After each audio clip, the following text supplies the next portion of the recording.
Alright, hi guys, it's just before 5 o'clock, but before we officially start the stream, because this is a new setup for me, I just want to make sure that everything is working okay, everything is sounding okay. So if I have anybody in chat, please let me know if you guys can hear me okay. Make sure that there's no like echo or anything weird going on, and I can do my best to try and see if we can get this figured out. So we will give it another minute or so, but yeah, it's weird. It's weird being back. It's been a while. It's been like over a month since I've streamed. But yeah, like I was saying, issues with my computer, so I don't have my old computer. I've got a new computer now, and with that computer, everything got reset basically. This is the new version of Streamlabs, so I had to like redo everything. So I'm hoping it's all okay. It says it's live, seems like it's okay. My concern is more the audio, and yeah, hopefully everything's good. Audio's good. Awesome. Thank you. Thank you, Xenovit. Thank you. Because on my end, it sounds good. But I want to make sure that it sounds good for you guys, that nothing's too loud. Like I said, no echo or anything. Perfect. Okay. Well, it is 5 o'clock. So welcome, guys, to my first live stream in quite a while. We are back playing some more of the Devil. So we are doing episode 1. Last we left off, Morgan has discovered the robot. I can't remember what her name is, that was assigned to me by my friend, the guy who was killed in this aspect, or in this case, and we are doing some investigating right now. I am very hazy on the details because, like I said, it has been quite a while since I played this game, but episode 2 just dropped not too long ago, so after we're done with this episode, we can jump right into episode 2, which is nice.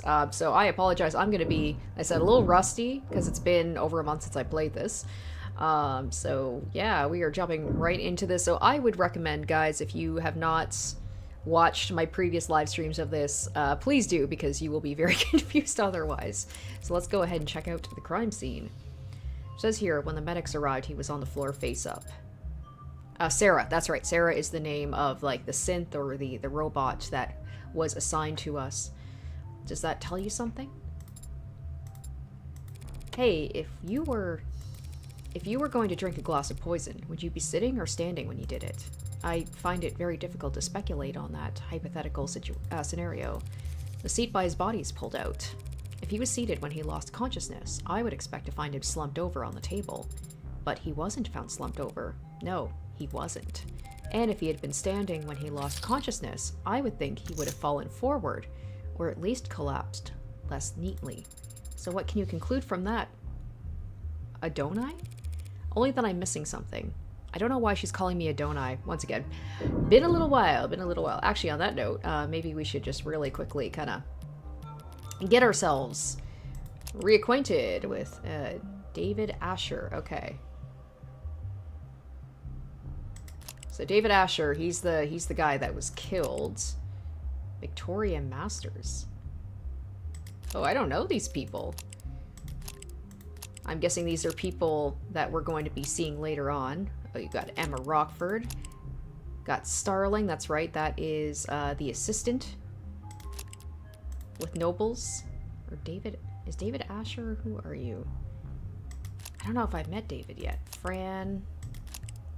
London, we got the detectives, Masters, more. Anyway, okay.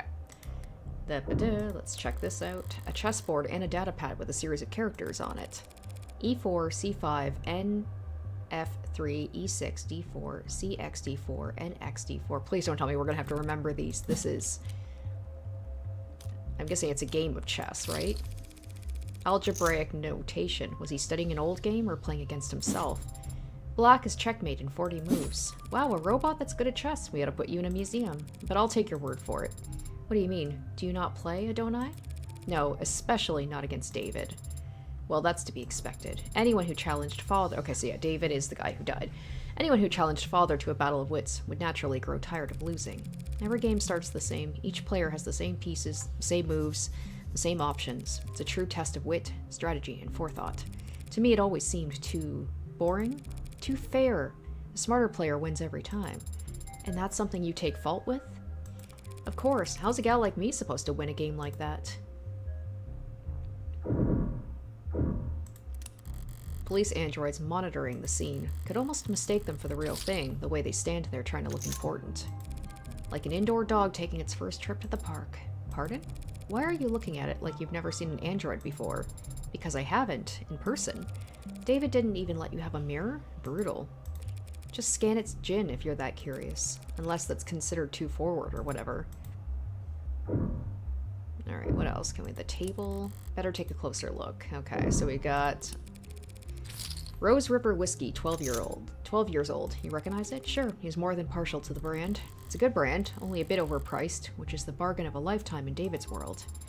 It appears the police have already tested its contents. No foreign matter presence, was their conclusion. Is it possible the police missed the poison? No, even if they can't identify the poison, they can detect its presence by comparing samples of the whiskey to a bottle of the store shelf.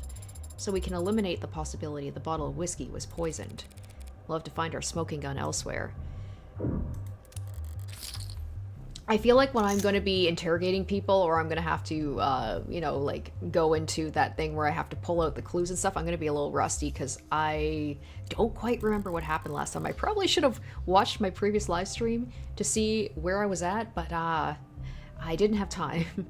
The arcs show how it looked last night before it evaporated. No foreign substances in the puddle. It's clean. So does that mean wherever the spill came from must be clean as well? Password locked, but already cracked by the police, it seems. All the docks were take-home safe, nothing spicy. When was it last used? Okay, so Ray's is the one that doesn't like me. Ray's is the young, like, go-getter one who was real mad the fact that I outsmarted her last time. 7:48 p.m. Still reading work emails only a few minutes before he committed suicide? Morbid. It's a lot of messages marked priority that breadcrumb their way back to an article. Oh yes, these articles, that's right. It's good to read these. It's, it helps out. Warm android. Oh god, yeah, that whole warm android thing. I do not like that phrasing. Save soldier's life. In a stunning and heroic episode, one of our nation's brave soldiers had their life saved by a noble android, and in a way that no other competitor's product could have. A brave private was wounded during a military operation whose exact nature and location is currently classified. Bleeding badly and far from the nearest triage station, he was carried to safety by his fellow freedom fighter, an animate 16 enforcer, one of the few warm androids being currently tested out by the armed forces. But the android didn't just sit there and wait for evac. It opened up its own arteries and pumped life-saving UD, synthetic plasma, into the young man's veins, stabilizing him long enough for him to reach a military hospital. I have no doubts he'd be dead if there was any other android fighting alongside him, said one commanding officer who asked not to be named. I always thought Chernobyl was only good at making ads that look good. Now I know they've got something inside them no one else can compete with. So that's interesting that they can have plasma in them that can actually save people. I feel like that's going to come back somehow. The story brings a well-deserved shot in the arm to Noble's stock prices and market share with this heroic moment. Noble's warm androids have proven themselves to be worth their price tag. Hello. Hello. Hi. Bye. And then some. Bye. And people in the Capitol are paying attention.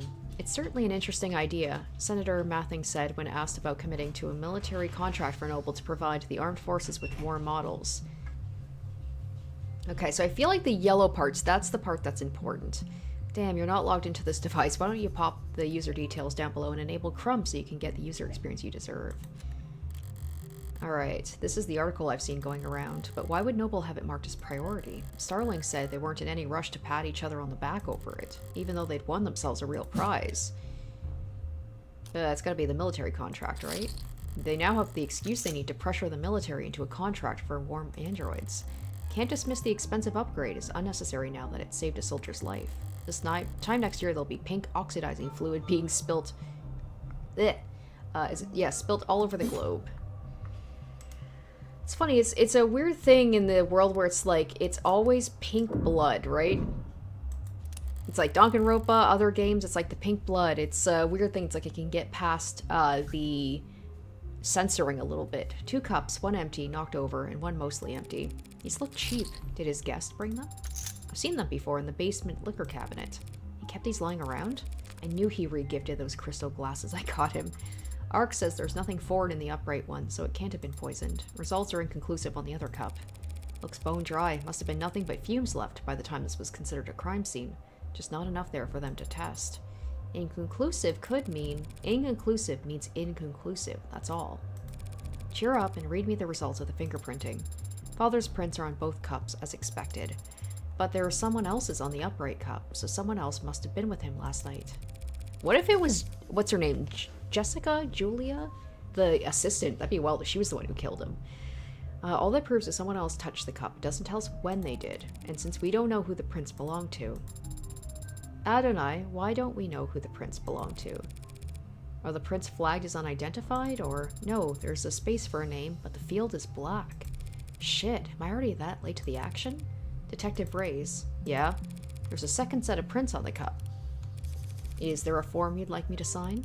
Doesn't matter how nicely you ask. Sometimes people just can't answer. You should know that damn well, Madam Counselor. I was afraid you'd say that. I don't understand it, don't I? What does this mean?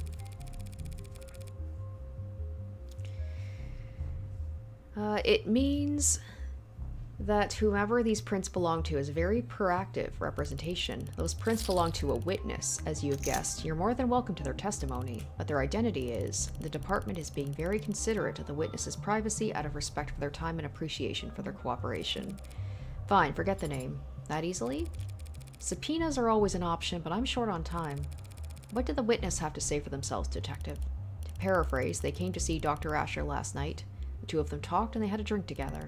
Then the doctor got sick, so they activated the emergency system for the panel in the kitchen. The EMTs came and took them both to the hospital. Asher's condition got worse. All of the witness's vitals were normal. The witness had their vitals taken. Then there should be a record of their admission at Gatesfield. And that's it. I'm guessing you didn't just take all that on faith. Penumbra is set up in most of the rooms on this floor. Everything the witness told us was corroborated by the building's own surveillance system. So yes, we can guarantee the witness never put anything into Asher's drink. I'm guessing I can't have the keys to the Penumbra, can I? Not until the witness's lawyers are done reviewing it. Lawyers, plural. So someone obviously with some money, right? And this character we haven't met yet. Who was it? Masters? Not Reyes. Rockford? No, not Oh my god, I've already forgotten the name. There's David, Fran, London, Masters. This one, Victoria Masters. Like, I don't think we've encountered her yet, and apparently, yeah. Like, lawyer to the rich and famous. Likes handsome men, pretty women, expensive liquor. Dislikes clingy people, prudish people, flying commercial, jewelry, 24 karat, age difficult to verify. So, I'm guessing she's gonna be the lawyer that we're going to be, dealing with. I don't have time to trade jobs with the law offices of Johnson, Johnson, Johnson & Johnson. Say, how about I give you their business card? The law offices of Kochler, Gustav, Prince & Prince. I was close. No way I'll be getting any client information out of them directly. If all you bloodsuckers want to get together and tear each other apart, text me before you start. I'd like to watch. Yeah, I bet you'd like to watch. What? What does that mean? I don't know. Needed a moment to think. So that's it? One chat, one peek at the cams, and you've already eliminated them as a suspect? Look, they were searched. They didn't have any poison, any drugs, not even a stick of gum. Hey! Red Cosplay, thank you for coming to the chat. Good to see you. Even if they somehow did have poison on them, the camera footage confirms they had no opportunity to use it. They drank from the same bottle as a dead man. As far as the department's concerned, they were nearly the second victim. But they aren't dead, or even ill from the sound of things. So you think he poisoned his own cup beforehand, then poured for the both of them from a safe bottle? That's what the evidence is telling us. There's nothing in the bottle or the witness's cup. But after drinking from his cup, a cup he prepared himself, he fell ill and the witness didn't. And Asher died with a foreign substance in his body. An unidentified foreign substance. Suicide by poison. I get you were close, and simple explanations aren't that satisfying, but that's life. One last thing. You just said he prepared his cup himself. Did you see that on camera? He left the parlor to get the drinks and came back with his already poured. The witness says he got them from the basement. The witness says that, not the cameras? There's no cams in the lab or the basement. It seems like a security hazard. Why would Noble not set things up more carefully? It's intentional. If cams of his lab ever got hacked, outsiders could steal his IP and kick Noble's monopoly to the curb. Right. David did complain about Noble's weird protocols for combating corporate espionage. At least we can take comfort in knowing Father wasn't alone when he died. Yeah, that's worth investigating. Alright, we got lots of stuff there. Okay, is this a situation where it's kind of like, when we're all done with looking at stuff, the game will tell us like, okay, looks like we've investigated everything we can. I always admire this view. The buildings gleam with reflections of holograms and sunlight, and their shadows obscure all the run-down, rotting parts of town. Maybe the view's secondary. Maybe all anyone really wants is to put as much distance between them and the street level as possible. Is it possible a witness could have seen something through these windows? Not through these windows, no. David installed wide-spectrum auto tint in all his homes, all his cars. I didn't know that. Well, you wouldn't notice unless you were viewing the penthouse from more than... Why did he care so much about his windows? One chair knocked over, probably was where David was sitting, and one chair pulled out, a party of two. He never cared much for socializing, but he enjoyed hosting. Contradictory guy. Seems like that's everything. Okay, perfect. The game does tell me that. I hate when games just want you to, like, just waste your time looking around at stuff and it won't tell you that you've seen everything. Which leaves the kitchen. You said that there's camera footage of the dining room showing David and his guest. What about in here? Only camera in the kitchen is the one mounted to the call terminal. Console took a snap image when the witness ran in to contact emergency services. May I see it? Not unless you scrape the witness's face off the pic first. Don't tempt me. Alright, so now we're checking out the kitchen. Alright, let's see here. This is where the emergency call was made. What time did the call go out? 8:04 p.m. Before you ask, the witness left the parlor at 8:03. Not enough time for them to alter the scene. I wasn't going to ask that. When did the medics arrive? 8:08, remember? Hell of a response time for a penthouse. Private EMS came by air? Yeah, they landed on the VTOL pad you saw outside. Took him to Gatesfield. The very best if you can afford it. Looking around here, seems like he could afford a lot. He got his insurance through his employer, just like most people. Catechus's executive plan 4 isn't like most people, counselor. He had executive level, not like most people at all. David's fridge. Normally, I wouldn't go poking into the pantry at a crime scene, but this was a poisoning. Some white wines chilling in the drawer, some real cheap liquor stuffed in the icebox. Old habits. Rays, you said he left the parlor and came back with that whiskey from the basement? Huh? That's what the cams show, yeah. There's plenty to drink right here, and unlike the cabinet downstairs, it's actually cold. He must have wanted Rose River in particular. What's that look for? You hungry? I am an android. I do not get hungry. Are you being sarcastic? Only mostly. I thought you said you required organic nourishment. I do ingest organic substances, but that doesn't mean I experience hunger as you do. So when you don't ingest organic substances for a long time, I become tired. What a great feature. When I'm done digesting, I poop. I don't need to know.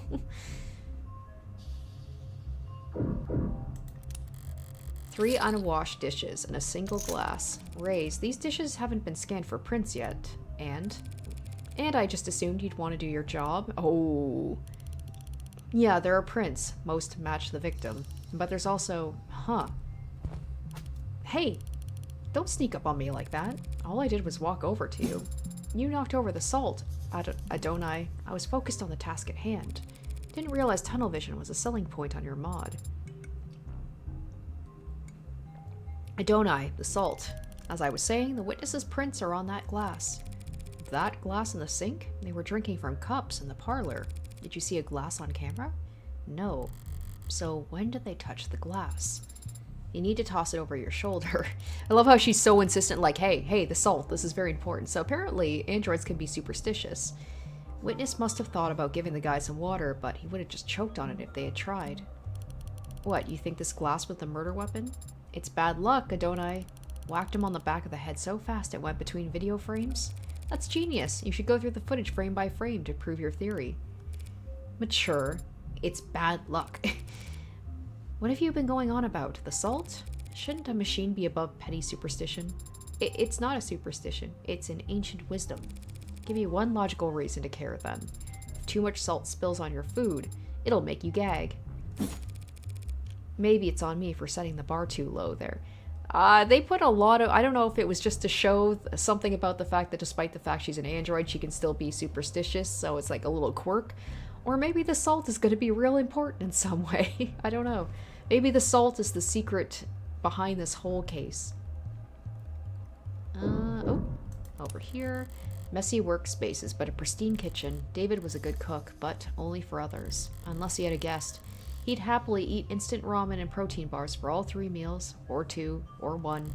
No signs of food prep to be found, not so much as a cheese board. So whoever this guest was, they must have shown up unannounced. Okay, you've now had the chance to survey the crime scene. Yeah. Do you think you know what happened? Detective, is his body still at the hospital morgue? Yeah, he's at Gatesfield, along with a half-hundred noble Megs who've all called it dibs. Then I'll just have to cut in line. Sarah, get me a ride to Gatesfield Memorial. What? You can do that, can't you? I can. But I need your payment information to get started. Yeah? Okay. Understood. On my way down. Got it? Sync complete. Set pickup for 10 minutes. Should be plenty. The crowd down there seems to have gotten quite large. 10 minutes to reach the pickup spot may be an ambitious target, Adonai. How bad can it be? I wish I could remember why she calls me Adonai. As I approach the lobby's exit, the building's soundproofing begins to fail. The crowd has gotten bigger, but there's something else happening out there. The energy is not panicked yet, but it's creeping up on the tipping point. Are this many people pissed at Noble for selling androids? The hell has gotten them all so excited? Adonai, what does that symbol mean? In this rabble, probably something vulgar. Which one? The heart with a bullet hole. I don't know. It's probably nothing. Based on net associations, it appears to be a symbol from the Heartbreak Killer. That doesn't make any goddamn sense. Because isn't she the killer? That was wild learning that she was actually the one who was the murderer in Case Zero. Spoiler, although I feel like if you're watching episode 1, you probably should have watched the, episode 0 of this. Why would that freak have a symbol, or a following, or whatever these people are? And why the hell would they be outside David Asher's apartment? Because Noble's trying to cover up the truth. They are? Those Megs in there are scrambling to shred every document they can. We need to stick together, form a perimeter, and try and catch them when they go to dump the scraps. Sarah, what are you hoping to find? Proof that Asher was killed for trying to blow the whistle. Blow the whistle on Heartbreak? Noble doesn't want the world to know the A-16 is sentient and homicidal. You think the Heartbreak is an android? I can't remember if she's Heartbreak. I know that she killed someone. Or it heavily implied that she was the killer. But I can't remember if she's like the Heartbreak Killer. I think she was, and then she's basically like, okay, I did what I wanted to do, and I'm gonna stop now with this. You think whoever did that was human? Noble's advanced prototype went amok and started killing random people. Don't be a lamb. It only looks random. There's a clear pattern, as long as you're smart enough to see past the bullshit. Oh, okay. And how does one see past the bullshit? Stop engaging. Smart kid, she gets it. She's asking the right questions. What the hell are you talking about? No way those victims weren't related. It's gotta be deniable ops. They must all have been in DO together before getting their records bleached. And as soon as they've outlived their usefulness. What are you, nuts? Everyone knows the first 6 HK got to wear the 6 prototypes that came before him. Warm android so perfect no one can tell the diff. A bullet to the heart's the only way he could kill those over... Oh my gosh, why am I having such a hard time reading today? Kill those other over-engineered freaks. Everyone's got a goddamn opinion. Because if she is the Heartbreak Killer, she'd be like, yep, they're wrong, but I can't tell you why. Can't tell you why you're wrong. I see. Stop seeing, start moving, these people are insane. Why don't you eat some more corn slop, asshole? You think you can be the cyberpunk without ever thinking for yourself? You think it's a coincidence victim number 6 was working on Harco crops? They're putting something in the food. These people, Heartbreak, this is a goddamn embarrassment. The hell am I paying taxes for if the state can't shut this shit down? Oh, let me just see here. I can't read it from here. Let me just take a look. It's Rena. Hello. Thank you for joining the live stream. What about you, Adonai? What do you think about this heartbreak figure? They're just a murderer. Should be caught and sentenced like any other murderer. They must have some reason for doing such terrible things. Aren't you curious? Why? Are some reasons for committing murder better than others? They might have experienced trauma or abuse. They might have... Millions of people experience trauma and abuse every day. Millions. And yet, there's only one heartbreak. So you think they were just born that way? That's my guess. Yeah, because they shoot them in the heart, right? And that's what she did. That's unsatisfying. Sad. I don't see why it would be. If heartbreak was born like that, then they never had a chance to be anything else. If heartbreak was born like that, then none of us normal people have to ever worry about turning out like them. That kind of predestination, it means they never have to take responsibility for what they are. The state can make them take responsibility. As soon as they catch them. They make it sound so trivial. They're a very dangerous serial killer. Just a serial killer. Just? If HK shot someone every day, it would take them 1,132 years and about 11 months. In order to have killed 413,789 people. You did that in your head? I'm good at mental math. You counted the leap years. It's like something she's been thinking about for a while. But what's the significance of that number? Deaths within 18 months of the Blake Fort industrial disaster. Times that number by 2 for the injuries. Tack on another 183% for the birth defects. 413,000 dead, and there wasn't anything evil about it. Just human error, some shoddy welding, and time. You think heartbreak is nothing by comparison. Perhaps that's the problem then. If they're nothing, then they represent nothing. Then they can stand for whatever the crowd wants them to. Please make way. Officials are coming through. Please disperse. Keep walking, pigs. I still don't know what to think about Morgan. You know, she's a lawyer, but she's a killer. Why she's doing that? It's like she said, maybe some people are just born that way to be killers. Oh yeah, that's right. The end of chapter 0 is very interesting. This Emma Rockford, she's very clever. She kind of had that back and forth with Morgan, where it's like you don't know if she's on to her or she suspects her of anything. Only the cops they build in their factories. Very funny. Why are we tolerating this shit? You want me to wade into the crowd with a nightstick? Prove I'm wrong? You know what I mean. We're the only people in the city trying to do some goddamn good, and they all just... That's just part of our job, detective. No offense, ma'am, but wearing a police badge earns you a little more hate than... Do they give prosecutors badges? I have an ID for the parking garage. Does that count? Depends. You ever hesitate to wear it out in the open? This moral relativism of yours seems like a strange philosophy for someone in your profession, don't I? Breaking out why can't I say that word? Thesaurus on me. I'm only being realistic and humble. I'm just one woman, Sarah. Whatever I do, right or wrong, it's less than a % rounding error in the grand scheme of things. Do you tell that to your clients? No, but they can come to appreciate it when I win.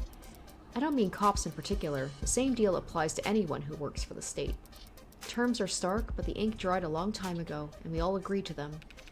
I don't recall voting for it. Well, not voting is how these things come to pass, so...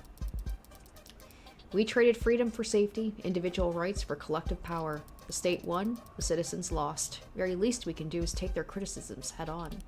Look, I don't have a problem with the responsibilities of authority. Only with authority being challenged. But they treat us like we're the bad guys. Well, sometimes we are. Sometimes the law's wrong. So if any given individual is too small to ever affect change. So if the public is going to hate us no matter what we do. And if corporations and governments will trample over people the same, regardless of their character. And if we can't even be sure we're doing the right thing. What do you do, Adonai? What the hell do we even do? I think it's pretty simple. I like this. I like it showing the two sides of the same coin, right? It's not as complicated as you think. In times like these, in a world like this, the only logical way to live is, the only moral way to act is, do whatever it takes to win. See, I love how they're showing, like, they're different. They're on different sides, but they're kind of similar in a lot of ways. If I'm insignificant in the grand scheme of things, I can do my worst and no one will notice. If power is inherently evil, holding back won't save your soul. Just fight with both barrels and trust the opposition to do the same. I love stories where they have the kind of like the two people facing off against each other, but in a way they're very similar. Winner take all. It's kind of given like Death Note vibes a little bit, like L and Light, where they're similar but they're different. Their ideologies have, you know, some, like they can believe in some things, but they go about it in different ways. And also the fact that Light is a serial killer, and it seems like Morgan is also a serial killer, so even more so similar. And yeah, it's very much giving like Phoenix Wright in a way, of course, because the fact you're a lawyer and things like that, but it's really dealing with some darker aspects. Like, there is some comedy to it, but it's very cyberpunk. It is very like dealing with societal issues and the dark parts of society, whereas Phoenix Wright is much more lighthearted. So I really dig this. Like, it is kind of like Phoenix Wright, but it's doing its own thing, and I like that. Thank you, you're a lifesaver. And the next time that Bridezilla texts you, just turn your phone off. Chatty guy. Must have been due to go on break. When he tried and failed to find the witness's medical record, his datapad had the name blacked out. But I did see that they have Catechus Executive 3, more expensive than David's, which means they most likely... How'd you do that? You need to hold the button to get the doors to close faster. Mashing does nothing, see? Like that little bit of comedy, I like that. That's not what I meant. There were many others who arrived before us. How did you get us down here so quickly? Well, I didn't do anything. It was the nurse who escorted us. Yes, but you managed to get a stranger like him to help you with so few words. So little information. I don't think you even gave him your name. Oh, that's why she's a good detective. Or, not a detective, she's a good lawyer. She's good at playing people, right? I feel like she thinks this is all kind of one big game, right? It's like she's a gambler. It's like, it's all a game. This is all kind of fun for her to manipulate things to her will. Haven't you heard of the golden rule? Of course I have. Treat others how you would want to be treated. Wrong. Treat others how they would want to be treated. He wanted someone he could vent to. He wanted someone to pay attention to him. And he wanted to feel appreciated. Which means he'd be eager to help, given the chance. Even just reading someone's mood is quite difficult. How can you know how another person wants to be treated? There are no mind readers. No one can ever know anything about what anyone's thinking. Maybe not even themselves. It doesn't matter if they're your parent, your twin, your lover. It will always be a gamble. I think this is also why she talked about how she doesn't like chess. Chess is like the smarter person wins. It's almost like preset. Like, there's going to be, people might play things differently, but she can't manipulate chess like she can other games. Like, chess is very kind of set in stone about the things that you can do, where she likes to play around with the rules. That is not a very comforting sentiment. Well, I think it's fun, only because you're good at it. How did you get good at it? Same as anything. Observation and practice. You must have been observing and practicing for a very long time. Alright, we're gonna get into Morgan's backstory a little bit here. Oh, maybe not. So we proceed down the hall, bear left, look for the fourth door. I'm gonna open the one that says Morg on it. Oh, who's this? Oh, hey. She's cool. I already like her design. Very cool. Come on in. Don't stand out in the cold. Wouldn't be accurate. Sorry about the chill, but I run a little hot. And you can see my roommates never complain. Yumi Sato, medical examiner. Dr. Sato, just the lady I wanted to see. Though I didn't expect that I'd get to. The fact they've assigned a medical examiner and not some ad or junior means. Oh, you can just call me Yumi. And you're... Morgan. I represent the deceased. The deceased? Oh, the deceased. Asher, D. Wait, really? That's weird. I thought this time slot was scheduled for a group of noble PR people who... I know, weird, right? Well, what the hell do I know? I was getting tired of hosting Megs anyway. I gotta finish typing up this report before we talk shop. But in the meantime, feel free to make yourself at home. No, she's pretty laid back. It's a lot of screens. There's gotta be some diminishing return on productivity. Why do you have so many monitors, ma'am? You can't just ask someone that. Good question. Every quarter when they do inventory and budgeting, they ask me if I need anything.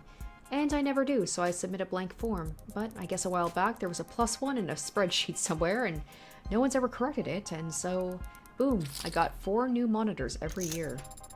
Do you run out of things to use them for? Sometimes, but this year I've started running 2 dramas at once while we're doing rote work, which helps. Watching 2 TV shows at the same time helps you do rote work? Helps me use up the screens. I see. God, it just goes to show you how much, like, the budget, you know, they must be just wasting all this money on useless stuff like this. Are all these dead bodies? One would hope so. I only meant I'm surprised to see them stored here. It suggests a backlog, which suggests a higher murder rate than the public data would lead one to expect. Do you only examine bodies for the police doctor? Oh, I wish. Nah, most of my job informs confirming COD on natural deaths for insurance adjustments. Insurers want to blame the mod for failing. Mod makers want to blame the stiff for not exercising enough. Family says the company insurance plan would pay for mods, but not a gym membership. Yeah, the whole wall there is suspected defective liver mods, suspected leaking internal bio batteries, suspected CCIC, climate change induced complications. You can prove climate change contributed to an otherwise natural death? Very, very rarely. If it can be proven, what does that mean for the family of the deceased? Plus or minus 14% on the life insurance payout. I mean, it's most of what I do, and I don't dislike my job, it's just so much of what I do boils down to telling a bunch of cheapskates how to split the dead man's bill. It's enough to make homicide feel like a breath of fresh air.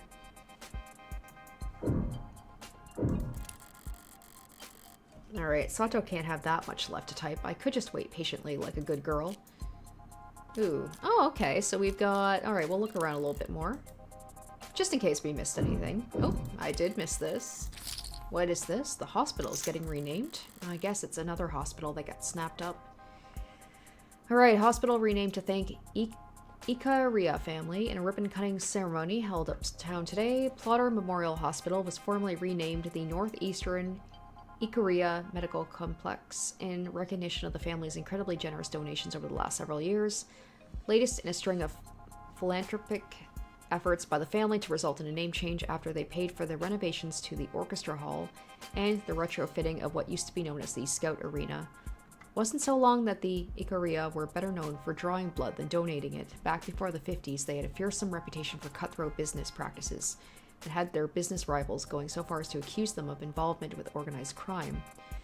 After the founding of Rennigan Medical over 25 years ago and its subsequent sale, the Ikaria have moved out of the business world and into the upper echelons of society. Okay, red. The yellow part's are the important thing. The red decade, when asked her opinion on those who label her family House Ikaria at the hospital's renaming ceremony, Rennigan board member Mirai Ikaria had this to say: "In this country, anyone can make a name for themselves so long as they're willing to put in the work. Mock new money all you want, but the truth is success is about reinventing yourself. And the only ones uncomfortable with that are the Ikaria. Guess they weren't always in the same line of work. Now they're plastering their name wherever to get themselves a new image. Ooh, or healthcare. I'll say new image. All the nobility are eager to prop up their image wherever they can, but the must go double for the Ikarias. Assuming the truth about their criminal past is anywhere close to the rumors." Is she finishing up over there? Right, okay. Thanks for your time, Dr. Sato. My first question would be, what was the cause of death? Wow, hi there, cute android. I didn't realize it was really cute. The skin is, it's remarkable. Even just looking close, you can tell they really are warm. Still not quite human body temperature, but they've come a long way. The early gents all looked flushed. Felt like they were always running a fever, and they ran like it too. Even 2 years ago, the average warm android only lasted. Sorry, but the circumstances surrounding this particular case call for, expediency? Right. So, what can I tell you? Okay, cause of death. Were you able to determine the cause of death? Well, cause of death, sure. We got that much figured out at least. Why doesn't that sound particularly reassuring? Dr. Asher died of respiratory failure. Not enough oxygen in the blood, not enough blood going to the brain. Root cause being widespread depression of the central nervous system. What would the symptoms be? What would it have looked like?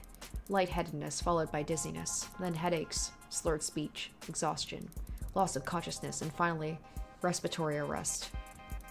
Report shows the EMTs tried intubation, then resuscitation through electronic stimulation repeatedly, By the time he got to the emergency room, they were desperate enough to attempt direct artificial blood oxygenation, but it was too late. And you're certain of all this? Well, most of it, sweetie. Most of it? Yeah, it's turned into quite the puzzle, and I'm used to having more pieces to start with. I was surprised a man as rich and famous as him didn't have any kind of biomes, but his files show he wasn't a viable candidate for modding. Yeah, that's right. Without that kind of first-hand tech, we don't have nearly as much data as we'd like. But he was extensively monitored from the moment the EMTs arrived. We're very certain about our conclusion. Did you find anything else unusual about his body in your examination? Cuts or bruises? No injection sites, nothing in any cavities. Nothing at all, huh? The police mentioned a tox screen. Yeah, that's the thing. They ran a tox screen when he first arrived. Typical diagnostic intake procedure. Based on the emergency call, they figured he must have overdosed on something. But the tox screen gave them nothing. After he died, we performed the broadest screenings possible. Nothing. Ooh, interesting. So were you forced to conclude this was a natural death?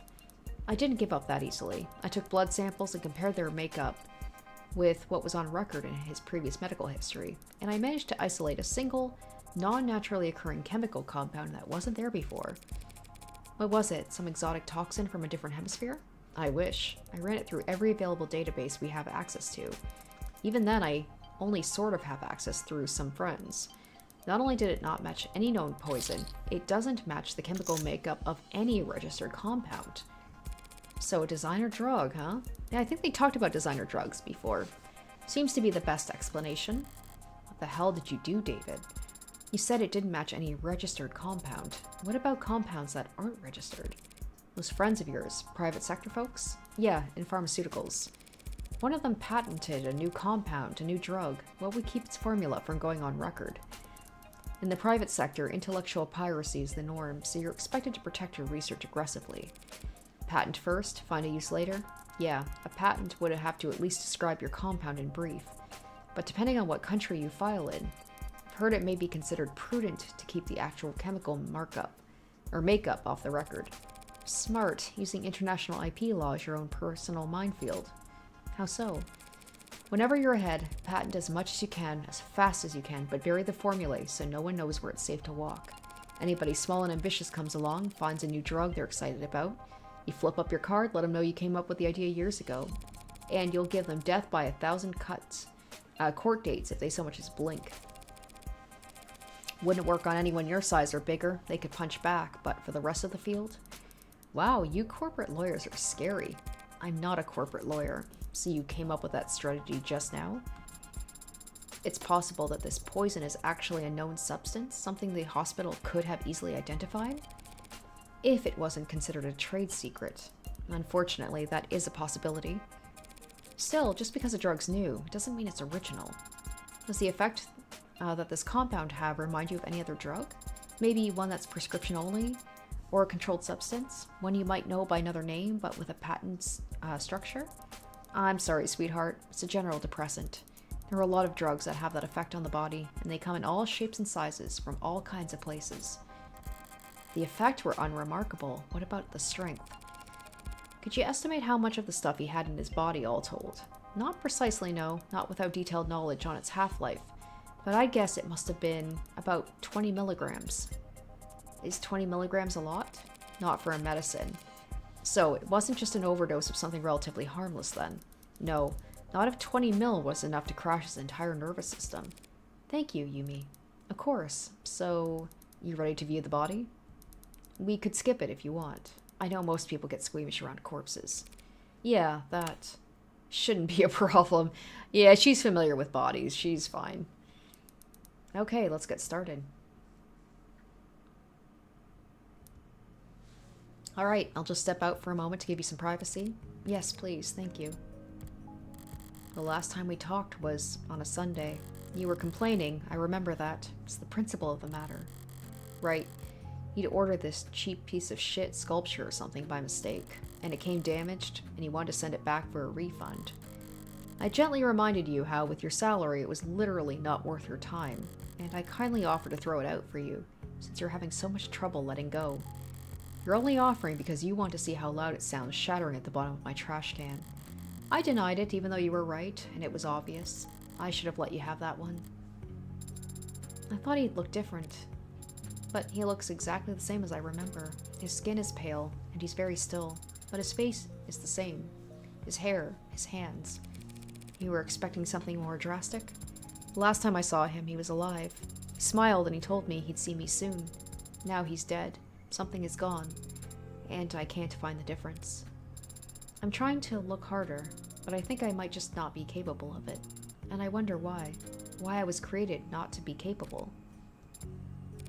Could be an issue, a literal skill issue. Or maybe it's not something that can be seen, no matter how hard you look. But it's there, I guarantee it. I've seen the transition enough times to be sure between life and death. The distinction has significance, to the dead at the very least. You're going to smoke? Here? Now? I'll pay the fine. It's not the issue. Are you expecting me to fall to pieces? Real boys grieve in all kinds of ways, Pinocchio. And some don't grieve at all, it seems. I'm a cold woman, sorry to disappoint. The hell? Why the hell won't this thing light? Don't I? You have your cigarette backwards. Oh, shit. I guess it shows she's saying, like, I'm cool, this isn't affecting me, but it is. I like these little... I don't know what to call them, like, these little transitional things. I like them. Alright, it's back into the cold storage for him, so need anything else? Can you send me the chemical makeup of that compound you isolated? Sure, for what it's worth, let me just... It's got carbon, nitrogen, oxygen, hydrogen with hexagonal structures. So it's organic, but there's a number of metallic elements too. And if you had to speculate on its intended use based on what we know of its structure, well, it certainly acted like a depressant, binding to receptor pathways and affecting the balance of neurotransmitter reuptake. Depressants are pretty rare in the designer drug scene. True, people are always looking for a higher high or a crazier trip, but a more powerful depressant will just make you fall asleep. Not much need to hit up the gray market for that kind of experience. No, there's not. I see.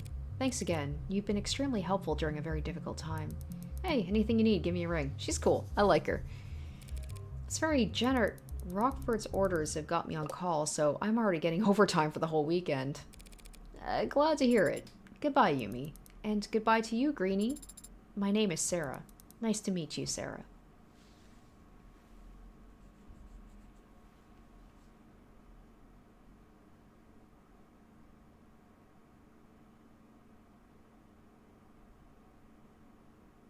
Ooh, it's taking a little while to load. Please don't. I was like, I haven't saved in a while. Always makes me a little worried when I'm playing these games and there's like, it taking a little bit longer to load. Okay.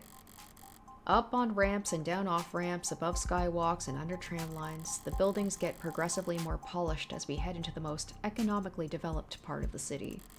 Corporate territory, national headquarters for the likes of Howe Industries, Locke, Quinn, Tethys, Neath, each of them sheltering their own micro-city of employee accommodations beneath their skyscraper shadows.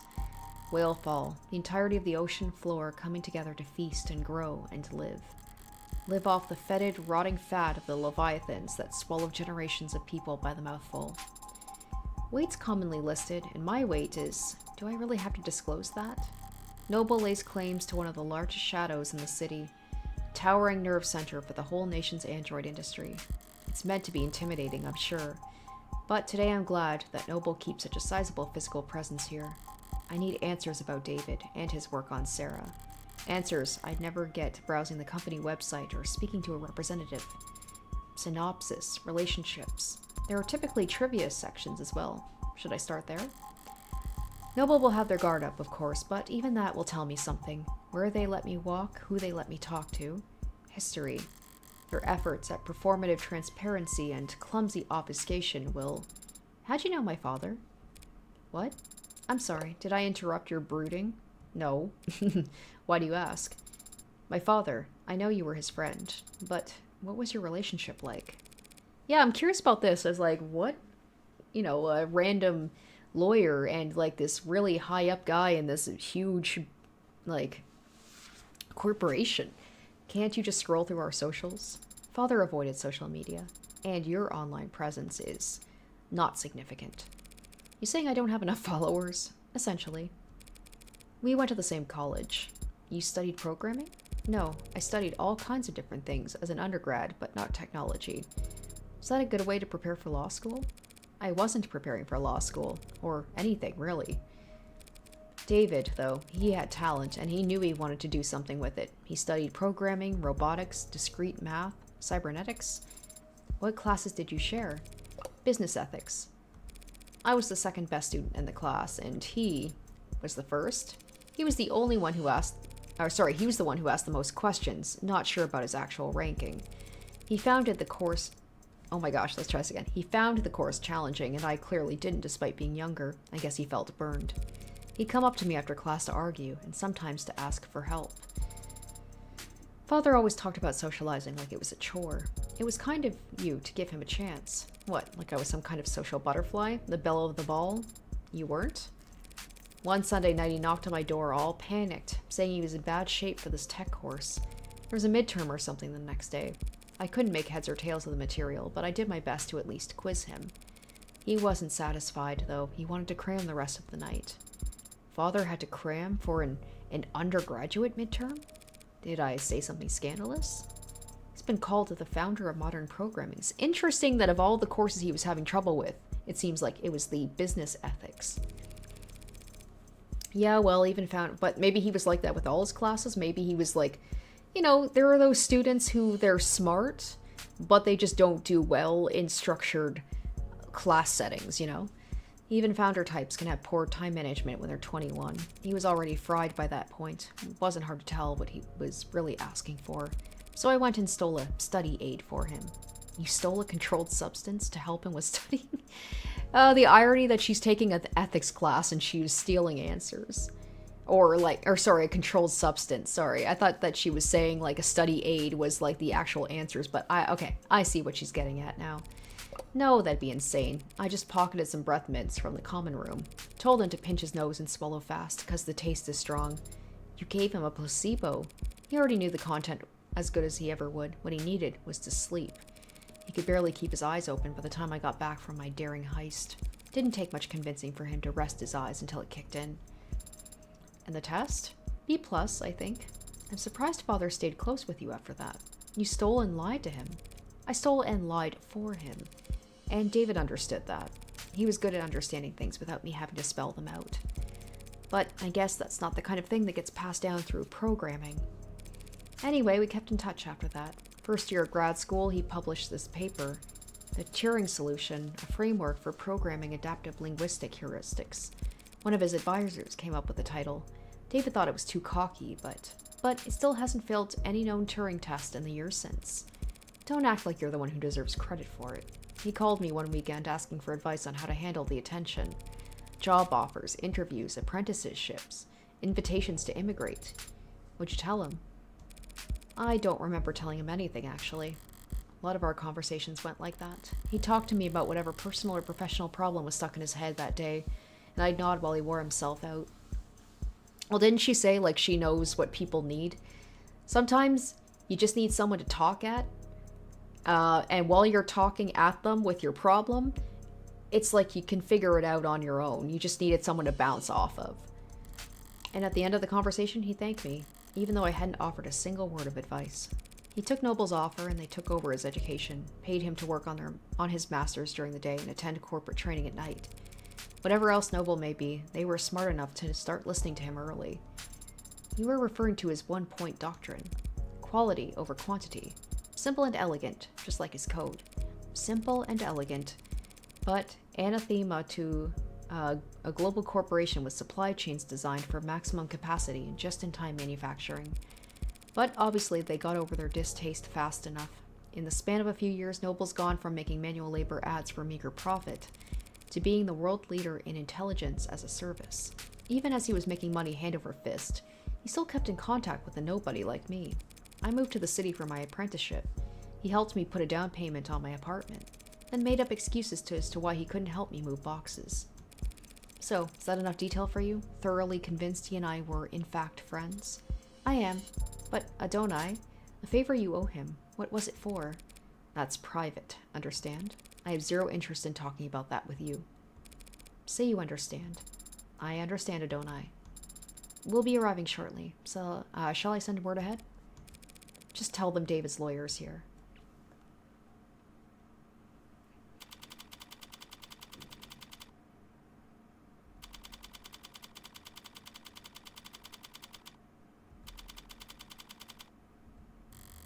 Alright, I've been here before. Sat right here in this lobby waiting for David to come down and treat me to lunch. At least, I think it was this lobby. It could have been another floor. It could have been an entirely different building. All these corporate towers of Babel feel like interchangeable fractals to me, folding in on themselves in a pattern of narcissistic paranoia. So monumental in the scale of their hubris, they needed to use non-Euclidean geometry when drawing up the blueprints. The greatest minds of each generation coming together to find the most expensive way to shove their heads up their asses. But don't I? Something bothering you? Just doing the math on how long we'll be kept waiting here. Apparently, someone will be here shortly, so maybe if I pass the time by glaring around the place, it will improve my mood. Alright. They changed the logo again. Noble Electronics. How's it feel stepping in here? Is this some kind of religious experience for you? It's just the corporation where my father worked. Careful now, or they'll burn you for heresy against the company. You said it again. The company, as if it's a proper noun. You're mimicking the employees, aren't you? So it can't obey simple orders, but it can pick up on that? Is it just a part of the corporate culture? Noble's one of the biggest corporations there is, one of the biggest there's ever been. We mere humans can't hope to escape the gravity of anything that size, no matter where you live or how far off the grid you think you are. So imagine what it's like working for them. You live in company dorms, work in company quarters. Wherever you go, the logo is above your head. You eat, sleep, and breathe on Noble's timetable, at its discretion. When you spend your whole life inside of it, Noble must feel big enough to be the only company there is. Why does it feel scary? Like, why does this feel like this is what the future is going to be like? Feels like we're kind of already heading there. So much energy, so many people, all so intent. You kidding? It's Saturday, the place is half empty. But doesn't everyone work on Saturdays? All the parents do, so they don't need to find childcare on Sunday. Everyone else flips a coin, I guess. All these people for 12 hours a day, 6 days a week? What could they possibly be doing? Making work for themselves? You can be very cynical, can't you? Yeah, I'm terrible. But the guy over there has been jiggling his cursor for the last 20 seconds. To think this is only one room. This complex is so massive it doesn't even feel man-made. It's like it was carved out of the rock by waves, like it's always been here. That's the con. If this place was actually natural, there'd be birds everywhere. I hadn't considered that. Why aren't there birds in here? Probably because of what they do to the ones that get in. I'm kidding. Though, I don't have a better explanation. Whoever comes to greet us better have a pulse and some goddamn authority. My mood is starting to sour, and if they send me the first link in their infinite chain of corporate bureaucracy, I will make them wish. Morgan? That's me. Hey there, Android Manufacturing Quality Control, Eastern Division. Evan Dawes. Evan Dawes, he says, like it's an afterthought. What's a name compared to your place in the hierarchy? You seem familiar, have you? I'm David's lawyer. Oh, then we must have... Apologies, let me first say how sorry I am about his passing. You and everyone else at the company must be going through a lot right now. As if it's a proper noun. Thanks for taking the time to meet with me. You're welcome, but it's no big deal. Everyone's on the razor today, but what else is new? And compared to PR or legal right now, our workloads in QA are... never mind. How can I assist you? Shortly before his passing, Dr. Asher began the process of registering this android. Yes, that is correct. Unfortunately, he wasn't able to finish the job. Look at that. It's definitely custom. Gee, you think? Good thing I sought out an expert. Warm, it goes without saying. Reminds me of the A16 Premiere, if anything. The barcode's clearly printed, no visible defects. But you're right, it doesn't correspond to anything we've got on file. Well, they sent you to the right man for the job. Now we just need to go to the right place. Not far, I hope. It's in the building. In the building? That could be anything from down the hall to half a day's hike. The production line on B9 should have everything we need. You do manufacturing inside your corporate headquarters? B9 is a fully functional production floor, but it was only built for demonstrative purposes.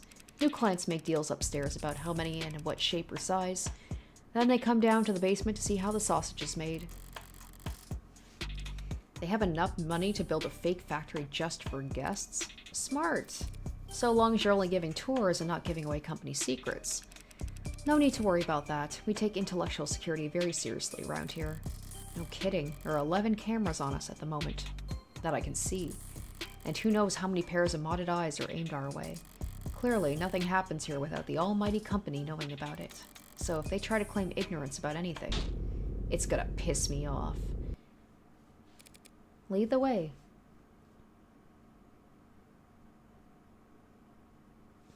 I guess I should probably save at some point, just in case.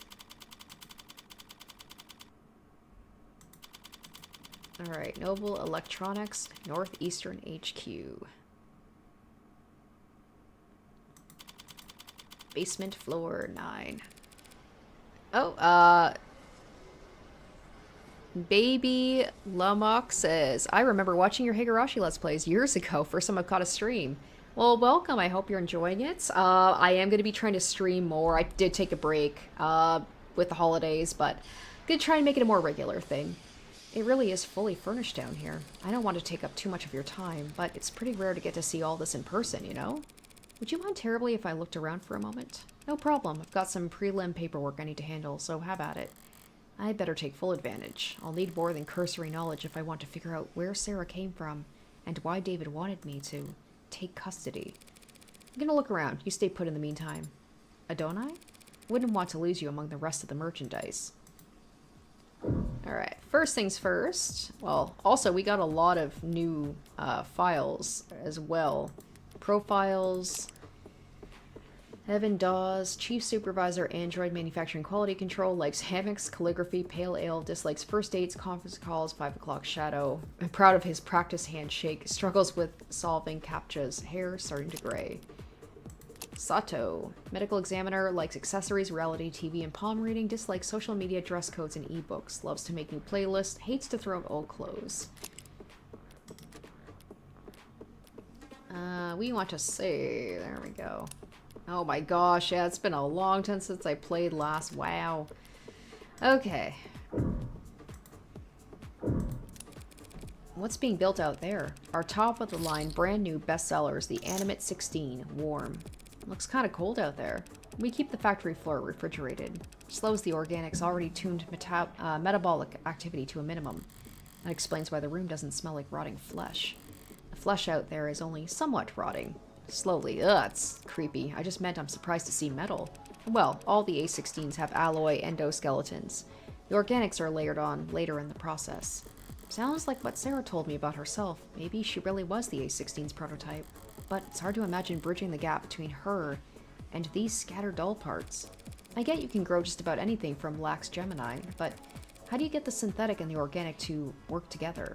Yeah, that was our first concern when R&D began working on the Warm concept. The 1.0s were really skin with synthetic muscle, and it was a horror show. Metal pulling on skin was just right. For 2.0, they worked backwards. Organic muscles, organic skin. But digital signals on organic hardware was a dead end. Didn't the muscles flex when you passed an electric current through them? They'd flex and unflex, sure, but that's not nearly precise enough for facial expressions. Looked like puppets strung up on live wires. We used the test footage to haze interns, actually. We must have figured something out. The A16 wouldn't look out of place on the runway. Thank you, we try. We ended up reaching out to mod companies. We actually just bought out half a dozen of them, but... Right. They figured out how to get human nervous systems moving mechanical limbs decades ago. So we just needed to get a mechanical nervous system to move. Living limbs. Very clumsy attempt to avoid using the word human. High-precision mods are slotted straight into the nervous system. They receive their input from neurotransmitters, not bioelectricity. So you had to do the opposite. Exactly, we created a synthetic neurotransmitter that our androids could use to communicate with organic flesh. Where did that breakthrough come from? Dr. Asher? Partly. He led the team that built the motor neurons in this analogy. They carry commands from the central nervous OS to individual muscles across the chassis. But the the synthetic analog serotonin, that was actually an old brainchild from the VP of Android Functions, Helen Young. Young? Hasn't David mentioned a Dr. Young before? Sounds impressive. She's one hell of a biochemist. Or she was, I guess. Not much time for individual lab work when you get to her kind of pay grade. So Young collaborated with David on the technology that enabled warm androids. As I thought, whatever went into Sarah that makes the android so distinct, he couldn't have taken sole credit for it. Alright, this Young person, whenever they introduce a new person, I'm like, are they the culprit? Did they do it? Or are they just gonna be someone important later on down the line? Young, did he partner with her on this? Doesn't that seem like someone that he would have come to his place unexpectedly? They seem like they have a history. Seems to share some components with that coffin Sarah was napping in. If Dawes does quality assurance, is it some kind of android calibration device? It's probably what he'll use to register Sarah. Looks a little... Is Sarah tall enough for it to recognize her? An inhaler left out on the desk. Probably a half dozen empty ones in one of his drawers. Dawes? The inhalers. They're distributed by the company, correct? Oh, yeah, HR handles it. They personalize your dosage and prescription and update it based on performance and job fulfillment reviews. Other corporations do it the same way? Yeah, pretty much. Everyone's trying to keep pace with each other, so... Yeah, because those are like, stimulants, right? Can't have your employees losing focus on the job. Could cost you who knows how much in lost efficiency. So they basically just keep them in basically apartments in the building, have them working all the time, just keeping them like high on substances so they can just keep working. Sorry if this is insensitive, but given what happened to David, are overdoses common in the company? Yeah. Yeah, he says. Overdoses, that is, not hospitalizations or death. It's all pretty organized these days. These days? Man, back when I started in consulting, pretty much everyone had an embarrassing story from their first 2 years where they popped a few too many greens and missed the on-ramp. Popped greens? Yeah, it used to be pills. Green to get you going, yellow to keep you there, swallow a red after brushing your teeth and get into your bunk fast. But yeah, the inhalers are a huge improvement, like going from torches to the light bulb. They sync straight to your personal biomes and adjust dosage in real time. Overdoses are way down. It's great to hear. The trainees under me don't realize how good they've got it. Kids probably won't even have to learn how to purge. Yeah, I know, right? Oh, that sounds gross. I'm kind of curious what that is. Alright, we got the oh yeah, I should probably check these things out at some point. There's the evidence. Terms, there we go. I'm not going to check all of them. I am curious about what... I mean, I have an idea what purging is. The act of emptying one's stomach contents by inducing vomit. Okay, I thought maybe it was like... There was a different... It meant something different in this world, but nope. Feels like I've seen this before. That's right, there was one in David's lab. That is the nanograde elementary manufacturer. Nanofacture, for short. Real high quality piece of machinery, each of them built in-house by Randock Mechanics. What does it do? Nano-level flash fab, basically a 3D printer for nanomachines. You build nanomachines in your factories for use in your androids. The raw materials are cheap, literally elementary, so no sense in getting them shipped in. It's mostly the medical models that make use of them. Inject a couple thousand nanites into a patient's bloodstream, run diagnostics, and provide a solution. A 3D printer for nanomachines. So what kind of ink does it use? Silicone, hydrogen, oxygen, carbon, building blocks. They feed into the nanoprinter, and it assembles the machine particle by particle. Like a ribosome, building structurally complex proteins out of chemically simple amino acids. Must be time-consuming. You think, but Randock cracked the code on parallel microfacturing. Man, so much technobabble in this game. The inside's crystalline, sprawling like an ant's nest. Like, it's pretty impressive, the world building. Like, they had to come up with all this stuff and try and make it make sense. Raw materials enter at one of the thousands of different entry points, combining and recombining at intersections. The finished product ends up at the center and drips out in a liquid solution. Distilled nectar swimming with millions of nanites in just 2 minutes. Nectar? Sticky? It can be, depending on the desired output, but the door vacuum seals while it's cooking, so don't worry. It's completely spill-proof. What a relief. Not exactly a box of paper clips David could just have brought home from the office one day. He must have bought his own, for some reason. What have we got on this data pad? Some kind of write-up? Okay, on the subject of Sullivan's Peak, much of our world today, and in fact much of our world's economy, is heavily influenced by the uncanny valley. thought experiment provides a simple and easily applied explanation for the gaps we see in the otherwise wide spectrum of automated dependence that assist us in nearly every industry on the planet. There's a very simple primal truth to it. We like things that resemble the living, like cartoons and puppets and toys. And we like things that are damn near indistinguishable from the living, like whatever name Noble's latest products are being sold under. But there are deep, deep trenches between those two ends, where products are universally appalling to human sensibility. The uncanny valley will no doubt remain a useful tool for teaching, marketing, and design for generations to come. But already we are seeing ways in which it fails. It is becoming increasingly clear to us that the space between nearly indistinguishable and truly indistinguishable is much wider than we ever suspected, and it may not be the only part of the map that we must fear. I propose we bridge these gaps in knowledge by looking to the speculative fiction of Robert J. Sullivan, who in his most well-known work, Equal Under One Sky, described a concept which therefore has been called Sullivan's Peak. Through the lens of his characters and their very divided world, Sullivan demonstrated the uncanny valley does in fact have its own peak on the other side. A point past which makes an artificial existence any more human in its features serves only to make the user experience more uncomfortable, more difficult, and more fraught with moral pitfalls. Once you reach Sullivan's Peak, traveling any further only has diminishing returns. The implications of this idea are far-reaching. We will soon reach a point at which the designers of ads can only make their creations less lifelike or less likable, a hard stopping point for technological progress. Surprised to find reading material like that around here. Were they passing it around as a gag, or are they actually afraid of Sullivan's Peak around here? Noble must be wary of it, I'd say.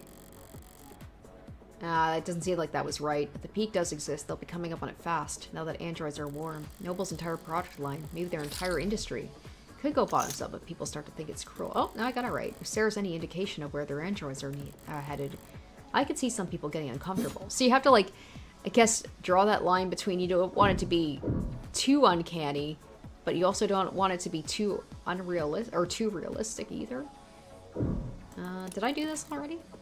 There's something that caught my eye when we came in. A very familiar shade of crimson.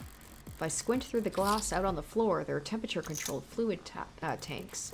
Through glass and plastic flows an eye-catching scarlet that transitions into... So you add the blood towards the end. You mean the oxidant? Yeah, relatively late in the process. Something out of place? The androids have blood, even if it's not officially labeled as such, but it's not red, it's pink. Sometimes milky, sometimes neon, occasionally garish, but pink. I just didn't think the oxidant would be red. Oh, right, sorry. I barely noticed it at this point. Like, do they make it pink to make it less uncomfortable for people? Like, they don't like the fact that the androids bleed red, so they make it pink because it's kind of like there's a divide between the androids and people. The color's natural, comes from the biomanufacturing process. That chromofuge out there removes the byproducts, the waste, the excess pigment, changing it from blood red to psycho pop pink. Without that chromofuge, our android's flesh would come out looking all the wrong colors. Maybe true. It probably isn't, but it may be. But I have a simpler explanation. Blood is primal. The sight of it carries weight. They change the color of the product's blood, so when an android gets a bottle broken against its face, no one bats an eye. Exactly. All done? You ready to get the ad handled? Thanks for humoring me. Can you have it step into the scanner? As he says. Understood. Right, then, what we're looking at here... Whoa. There's a lot to unpack here. We theorized it may have been Asher's pincushion. A pincushion, huh? That would explain some of what I'm reading here. What language is that on screen? Tess. You know, Tesseract? All Noble products and... Well, pretty much all products, period, are programmed in Tess.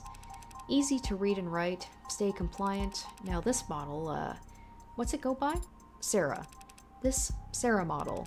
It's got everything the 16th line has, that's for sure. Organic skin, hybrid muscles, advanced facial processing, and emoting. But there's a lot crammed in here that's still in development, like in the idea phases. Solar cell hair strands, decentralized redundant power, mental and physical overclocking with extended tolerances. Data storage so large I can't... Oh, wow, he had to measure it using... Hell of a poker face, she's like so proud. Wait, decryption and signal hijacking, that's hacking. Essentially. Does that mean it could hack its own tenants? Oh, no, that's unthinkable. Literally, for an ad. For an ad to break its tenets would be like you stepping into traffic or dropping a baby. Even if you're physically capable of it, it's not something you would ever choose to do. She's like, it's me. She's like, don't act like you know me. She's like, I might walk into traffic. I might drop a baby. You don't know me. Some people do walk into traffic. Psychotics, addicts, the mentally ill. Does that mean that they're androids? There are androids. Well, no, there aren't crazy androids. So yeah, I guess my analogy doesn't hold up. That's okay. So it can't hack itself, but it was given the ability to hack other systems. Ooh, this will be useful. The industry line is that such capability could be an option in certain emergency scenarios, breaking through the firewalls and encryption of surrounding electronics to broadcast directly to police or military channels. Speaking of military, this musculoskeletal setup is drastic. I've never seen this on a consumer model. Can you lift a car or something, Sarah? Most cars, it depend on the center of gravity. Lady, this Sarah could wrestle a public disturbance walker and come out on top. Those stomping behemoths they bring out for riot suppression? And in terms of computational ability, the estimate says that can't be right. Look, Dawes, I was actually hoping you could tell me something about the software or the metadata. Who worked on it and when? Oh, right, okay. Well, that's unfortunate. Yet editing logs have been purged. That doesn't sound very above board. Sorry, I can't tell you anything about who worked on Sarah or when. Any chance you could restore the logs? Not here, not with this machine. I need the computers that were actually used for for programming the model. Any ideas where those would be? Sarah? I cannot answer that question with any accuracy. I had a feeling you'd say that. Ads, right? Sorry, I can tell you the coding is unique. There's hints of the A16 in there. A few of the same conclusions, it's just Dr. Asher or whoever took very different paths to get there. So Sarah has even less in common with every other android on the inside. I'm sorry, I didn't expect to hit a dead end here. Not at all, you've been very helpful. Can we still get the registration done? Yeah, no problem. We've got the software and forms all set up here. Occasionally we let a new business partner bring one home fresh from the oven, you know? Oven, gross. Alright, a few basic questions. Who's going to be the official owner of this unit? She is. As it says, unless the will disagrees, it's my responsibility. Right. He's probably a little pissed that, like, such an advanced model is just going home with some random civilian. You fine with the designation, Sarah? We can set it to anything you like. Well, actually... Never mind, Sarah will do fine. Okay, this part's all standard. Civilian model, address, contact info, I can get from your crumbs. Do you want to reset to factory defaults? Could clear up a lot of the quirks. Not right now. The last thing, then, is grading. I'm reading 23 tenets here, nothing too far out of the ordinary. 23? That's higher than I expected talking with it. She seemed more malleable than that. Don't blame yourself. I'm guessing tenet count from outward appearance has been a crapshoot. Not like it used to be. Used to be, they only had 3 tenets total. In every unit. Actually, I'm curious what a tenet is. I'm guessing a tenet is like rules that they have to abide by. Tenets, there we go. Programming framework underlying the development of modern automated dependency software. All contemporary supported programming languages are built upon the tenet system, allowing users to designate a series of inviolable priorities for their code. It's like, yeah, there's like the robotics codes, like things like robots, like they can't disobey or they can't harm humans, things like that. Once added to a program, a tenet cannot be circumvented under any traditional circumstances, and even then only if a tenet with a higher weight supersedes it. Tenets were first adopted in the field of computer science as a trio 3 priority that governed how preserving human life, obeying human commands, and avoiding damage to human property should be prioritized. Since then, the number of supported tenets have ballooned to 113, most of them requested by lobbyists in the insurance industry. Tenets are well known for increasing the decision time lag of programs. This, combined with their inflexibility, has made it such that most programmers aim for a tenet limit below 30. Okay. That's the word I was thinking of. Yeah, Asimov's law. That's the one. I was like, it's something to do with like the robotics laws about like they can't harm humans, they have to listen to human, like obey humans, and in this case, like, yeah, can't cause property damage, things like that.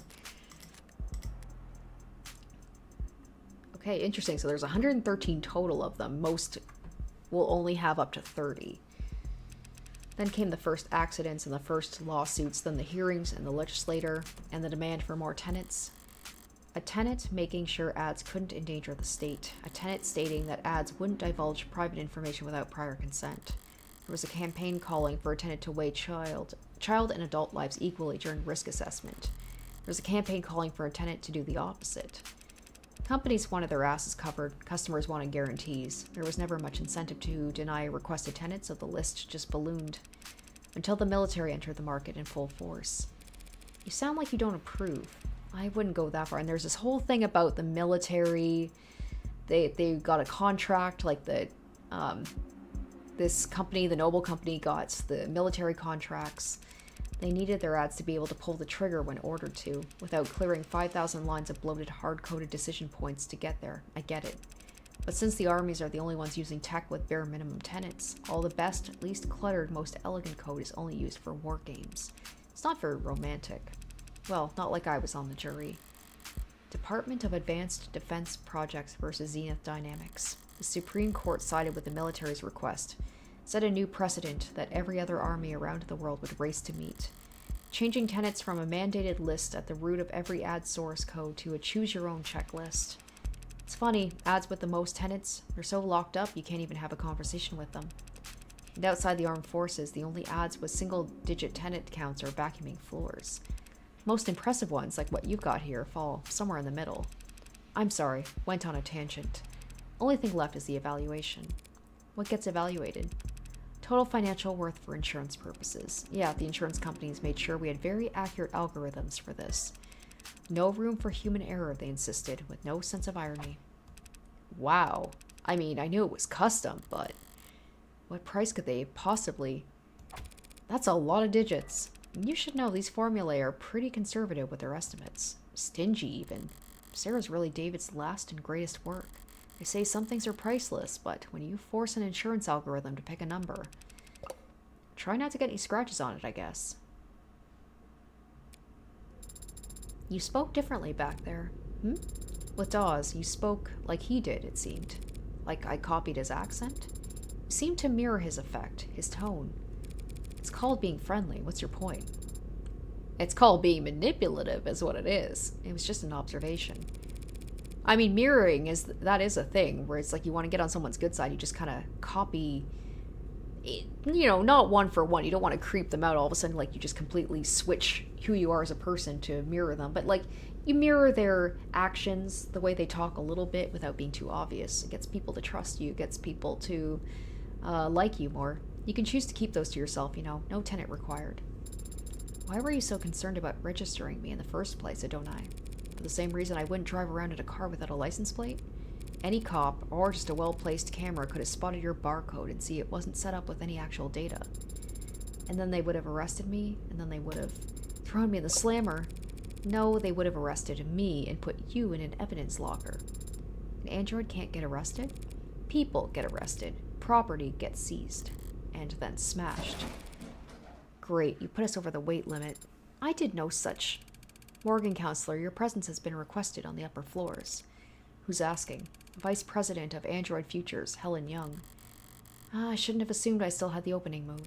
Tell her I'll be right up. I'll redirect your elevator now. Taking control of your elevator is very convenient, forceful, as if Noble's trying to directly steer your investigation. If Noble wanted to shut me down, they wouldn't bother to be subtle. I suppose they could simply refuse to cooperate, or just let the elevator drop.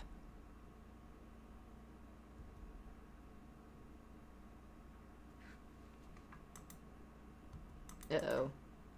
Don't. There we go. It's like, man, it's freaking me out sometimes when it just pauses like that.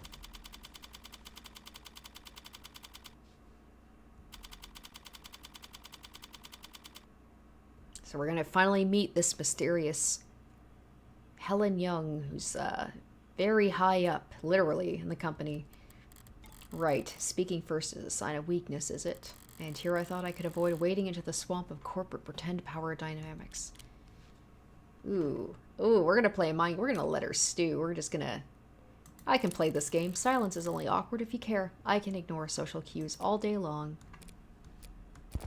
I always liked this time of day. Aha, I forced her to speak first. Not too muggy for you? No, I never liked a clear blue sky. It always seemed cold to me. You're in luck. The sky gets more colorful every year. As the air quality drops. Childish, isn't it? Marveling at the small sheen of rainbow dancing on the surface of a massive oil spill. Apologies for waxing poetic. It's been a very unusual 24 hours around here. Dr. Young.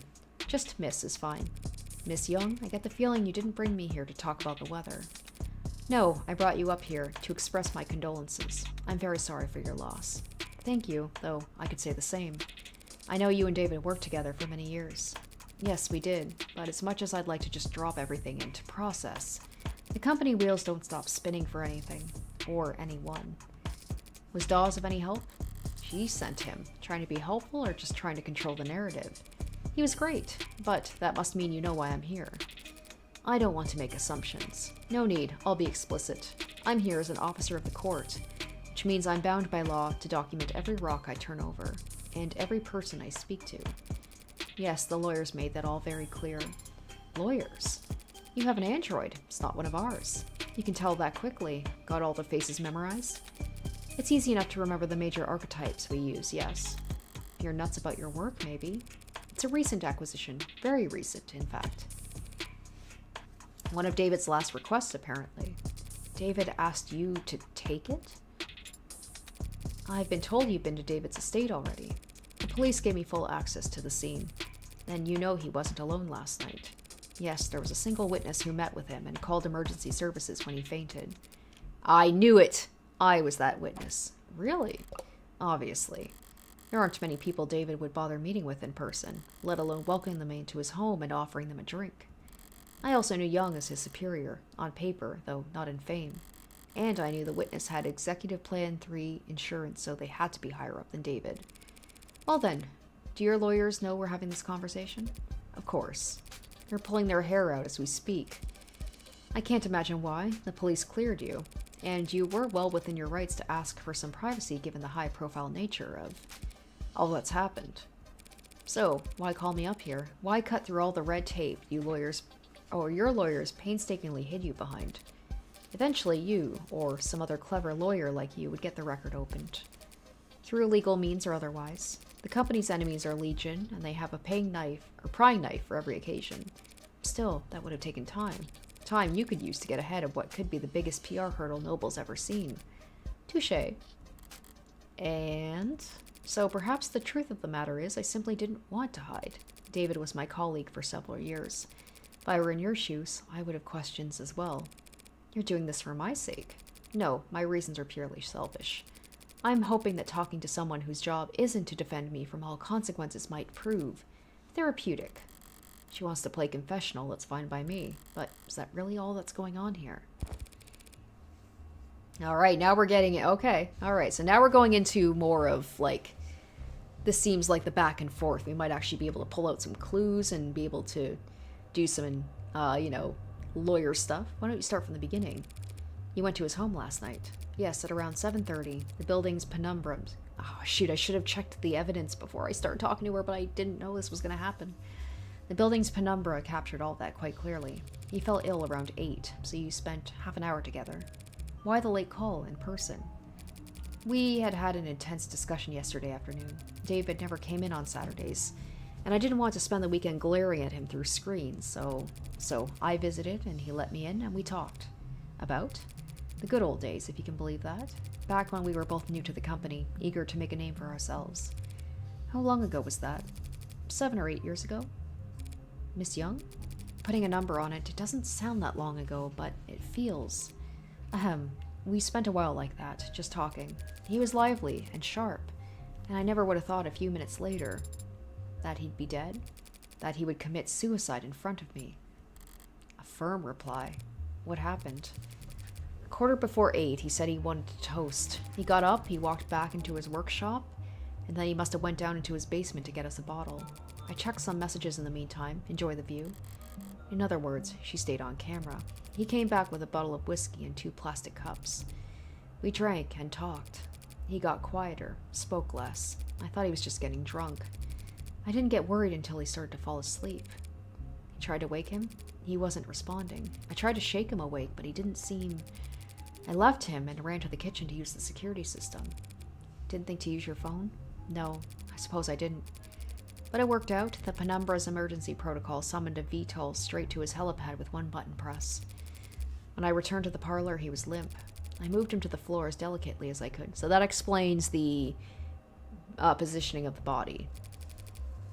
He had a heartbeat, but I just did what I could until they arrived. You went with them to the hospital, I take it? Yes, they insisted. They checked my vitals and ran a tox screen, which came back clean. So did David's, for all the good it did him. I wasn't paying close attention to what they were saying at that point. But I'm sure they ran through every step of the CCE SOP. That's what they're paid to do. You seem certain it was suicide. Yes. Why? As I said, he got quieter as time passed and he spoke less, but the last thing he said to me, the last clear thing he said, was he was happy ending it here. Said he was content. And he downed his glass after that. He drank every last drop. Does that sound like David Asher to you? Curious, restless, perfectionist David? No, I guess it doesn't. Okay, so we can bring up all these things here. You said CCE, Standard Operating Procedure, a moment ago. What is that? CCE stands for Counter Corporate Espionage, which is just industry doublespeak for corporate espionage, only used in self-defense, you understand? So Noble anticipates employees at your level getting poisoned. They give us all kinds of CCE training, subtly of course, usually disguised on the itinerary as leadership workshops or psychiatric evaluations. They train you to expect to get murdered at these leadership workshops? Murder's fairly rare at our level. More likely, they'll want us too sick to work. Let us drain company resources in a hospital bed while our position sits vacant. That's smart, like snipers purposefully avoiding vital areas to strain the enemy's medical resources. That's terrible. Like snipers purposely avoiding vital areas in order to strain the enemy's medical resources.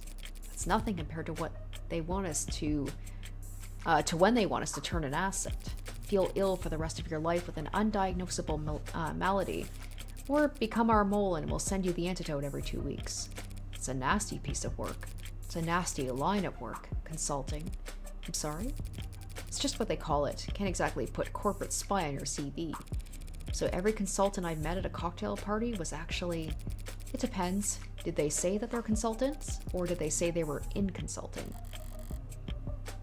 How the hell am I supposed to remember? So, do your people think that what happened to David was a deliberate attack?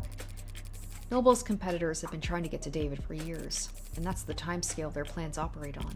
If this was an attack from a rival corporation, the company would have seen it coming, and they would probably have struck first. I've been curious about this ever since I saw the scene. Why the plastic cups? There's a story there. David and I got hired around the same time, under similar circumstances. Headhunted while finishing our higher education. During recruiting, the company claimed to want us badly, but in practice, our actual authority was inexperienced and overpaid. You must have been extremely unpopular. You don't mince words. We didn't either back then. We were loudly trying to convince our superiors that their entire sales model for androids was antiquated and self-defeating. The two of them made the one-point doctrine. That's not the story I've heard in Noble commercials and Noble-sponsored media. Come to think of it, it's not a story I even heard from David himself. We had this deadline. I wonder if she's salty about the fact that... I mean, she's really high up, so obviously they respect her. But it seems like everyone thinks David is behind everything and not her. Is she, like, salty about that? The fact that she didn't get the credit for it? Or did she want it that way? We had this deadline, self-imposed, but still a deadline. We wanted to get our pitch to the president of international sales by end of day. 7 p.m. rolls around and people start filtering out. David still has his head buried in diagrams and sales figures. Imagine a technical man like him, a programmer trying to make a sales pitch. The clock hits 9 and even the zombies start heading home. I turn to David, tell him it's not going to happen. We're nowhere near finished and the day's long since been over. He looked at me like I'm the only other person on a sinking boat.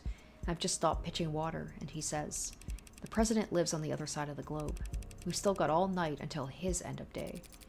We wrapped up at 4 in the morning, just us and the cleaning staff. Back then, only half of them were ads. He finally sends the message, and I'm ready to collapse. I've got nothing. We stared blankly at his inbox for the next 40 minutes, hoping the harsh light would give us the energy to work through the next day. And we got a response. It wasn't long, but it showed he was interested. I'd been turned down so many times before then, ignored and placated, passed up and ghosted, but together, David and I, we finally got a win. So David asked if we had anything to drink. I got a bottle of some swill in a cabinet at my desk, but he doesn't want to drink from the bottle. Says he wants to toast. So we sat there at 5:19 in the morning, toasting awful vodka to one another in cups we grabbed from the break room, toasting our first victory against the corporate beast. Between the lack of sleep and drinking, the next day at work was hell. Sounds like a good memory. Plastic cups and liquor, that was our little ritual, so I didn't think twice when he presented me with my cup. It was ceremony for us. Interesting, I like that. As VP of Android Futures, you're David's superior, aren't you? That's correct. Didn't you join the company at around the same time? David was always more interested in his work than he was in climbing the ladder. He didn't like playing the corporate politics game. So, was he unpopular around here? Not unpopular, no. Not the great Dr. David Asher. Misunderstood, perhaps. How so? He could be blunt, demanding, some might say. He wasn't trying to be, it's just not everyone could work at the same pace as he did for as long as he did. Even with the whole company huffing those inhalers, they couldn't keep pace with David. Speaking of which, I don't see any at Young's desk. Maybe it's just not something you leave out in the open at her level. So you'd say his work-life balance was... Balance implies the two are at odds with one another. We use work-life harmony here at the company. Fascinating. So, was he in harmony? No, David always had plenty of suitors, but he was never willing to put the time in. But I'm sure you're more knowledgeable than I am on that subject. Right. What do you mean? I had to help him draft a lot of apology notes over the years for misunderstandings and double bookings. Scandalous. The A16 only entered production this year, correct? Correct. Pre-orders started last holiday and we began shipping in the first quarter. I understand you were instrumental in the success of Warm Androids. I played my part supervising the launch, yes. Weren't you the one who designed... oh, she looked a little nervous there. Synatonin, the factor that enabled communication between synthetic and organic parts? I'm surprised you've heard of that. I did lead the project, yes, but that was years ago. It's like she's trying to put some distance between herself and that. At the time, synatonin was little more than a novelty, a dead end. It wasn't until David took the reins on the A16 that we found a use for it. Took the reins? He was lead programmer on limb coordination, facial expression, exhaustion parameters, and he designed the synthetic nerves that made all of that possible. David did that? That's a lot more than just programming. Was he always so gifted in that many fields? Did he fill those roles on the A14 or A15? No. He used to stick steadfast to his role as a software architect. That was his field of expertise and he didn't wander far. But 2 or 3 years back he started sitting in on different departments, taking notes. Soon he was joining the discussion, proposing new ideas, and eventually they came to follow his lead. Just like that? Just like that. So he just applied himself and soon he was leading other departments? That's the kind of genius that Dr. David Asher was. Maybe they weren't paying him enough. The company profited the most, of course, but the entire industry benefited from his vision and leadership. His loss will be felt for years. So this android, Sarah, even Dawes couldn't find any real details on where it came from. It's not in any of our systems? I'm afraid not. Did David ever talk to you or anyone else at the company about a pet project? Pet? No, he never gave me any indication like that. And if he didn't talk to me about it, I seriously doubt he confided in anyone else at the company. David didn't trust anyone higher on the chain than himself, and anyone below him, frankly, they couldn't possibly hope to give him advice. He never mentioned me? No, never. Androids don't come cheap. You never heard about him requesting parts or resources? There was never any discrepancies with his company credit card? The company's accountants are mirthless, even by industry standards. They wouldn't humor anybody, not even David Asher.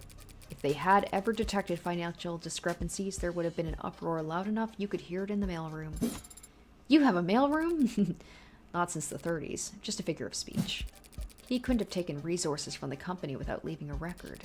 But no one would deny Dr. David Asher information. He would have been able to obtain all the necessary data to build his own android. Then, with enough time and money, he could privately purchase the raw materials himself. I don't understand. It must have taken him years to build Sarah. He wasn't doing anything illegal, except the hacking stuff. So why keep it secret? I don't know. But he was private and a perfectionist. Perhaps he simply wasn't proud of his results.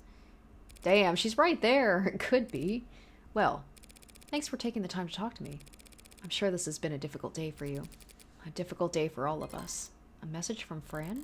I'm running out of leads to chase. This brat better have some good news. Are you really going to take this to court? That's my plan. The circumstances may be irregular, but I'm still defending a client from a criminal charge. It's my responsibility to argue he's not guilty of what he's been accused of. Is that what you believe? That he didn't commit suicide? I guess I haven't decided what I believe.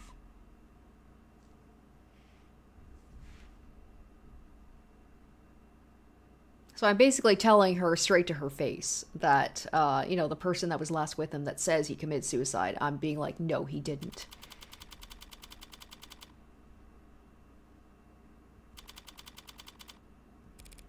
Would you kindly slow the hell down?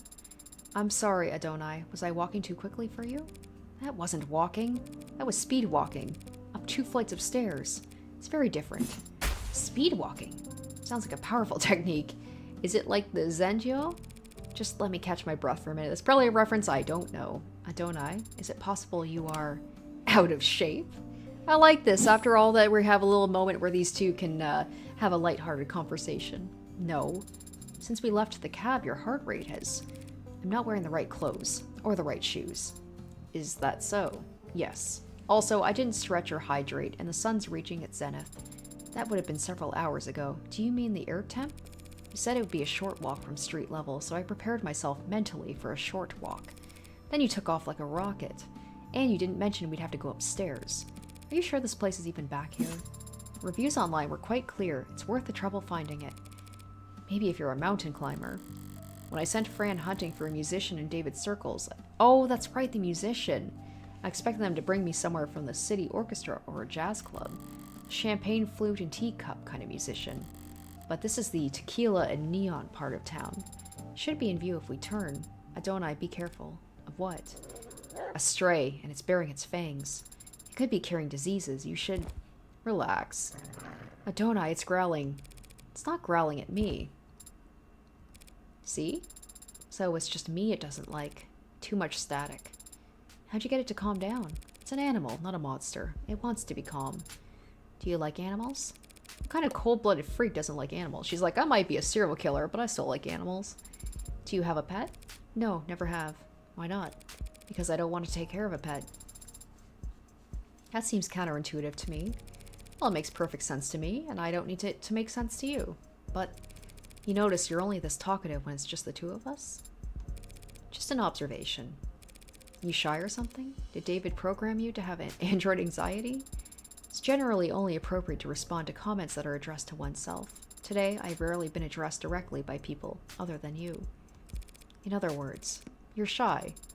That's not what I... Can I try petting it? There's no law against it. It's like animals know, right? Animals know. It's like, that is not a real person and I need to be wary of it.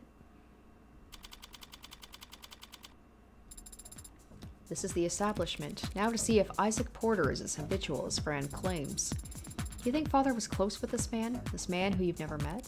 I think he was close with him, yeah. At some point. I had some help making that deduction. Fran saw that their metadata showed a significant cooling of interaction between the two of them, particularly over the past month. But Fran also saw a phone call between the two last night. So I think what I'll do, given that it's 1:43 now, I was hoping to live stream for about 2 hours. I don't know how long each of these like episodes are. Because I think the last live stream I did was about like an hour and a half or so. So I think what I'll do is I will do this part where we get to meet this musician. And I think that might be like a good stopping off point.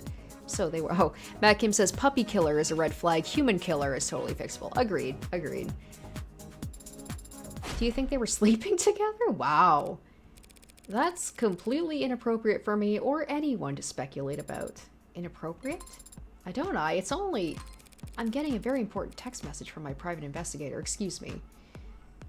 Did you catch the killer yet? Texting with Brat. No. I love the text too. Like they sound so like things that you would actually say in a text. What the hell? I sent you his POS. I'm at his position. I haven't spoken to Porter yet. Anyway, there's no reason to suspect him right now. Lame. Surprised you're invested all of a sudden. Isn't David Asher a corporate sellout in your eyes? Everyone's a corporate sellout. But Asher gets respect. If I'm a demolitions expert, he's like a really good architect. That's almost sweet, I think. Asher started out working in Cube. So in an architect analogy, by today's standards, he's like, I don't know. As a kid, he built all his bricks by hand or something. You know that lit homework can help you with forming analogies. Eat this analogy. Did that come through or did the characters break? It's supposed to be a guy giving you the finger. Wow, even in the future, the phone censors. It's like when I'm trying to type out fuck and my phone will autocorrect it as duck. I'm like, hey, I'm an adult. Let me swear. I take it Cube is a programming language. What's special about it? Pretty much anything coded in the last 20 years is web-based. You code with the assumption that you'll always be connected. So you can depend on having fat libraries of references to lean on. And if something does go wrong, your errors get reported to you automatically. But not Cube? You can look it up. But basically, Cube was originally for robotics and, like, machinery. I think I mentioned this before, but it's funny how, like, Fran is, like, young and types like a young person. Like, the young people I know, I love how I say young people. But, like, the younger people that I text with, I'm like, they will send out 6 separate texts, like, all very short, like, da-da-da-da-da-da-da. Whereas, like, I like to type everything out in one text. And it drives me bonkers because it's just, my phone just will keep, like, ding, ding, ding, ding. And I'll be like, can you please just condense it into, like, 1 or 2 texts, please? Stuff that had to operate in mines under the ocean. It's almost like they just immediately, whatever they think, they just have to text, like, right in that moment. I'm like, just stop and think for a second, please. So Cube had to be self-sufficient. It makes me anxious to read it when it's, like, text like that. How rugged. Where's Asher learn Cube anyway? And I love that Morgan straight, you know, like her, she's just very, only says what she needs to say. It's older than dirt. From, like, the 40s. I don't know. I think his father had a machine shop or something. Vague. Yeah, well, David didn't like to talk about his family, and I never asked. What did your private investigator have to say, Adonai? Not telling.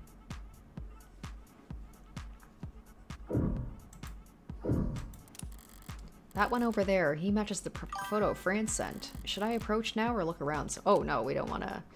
We're going to look around some more.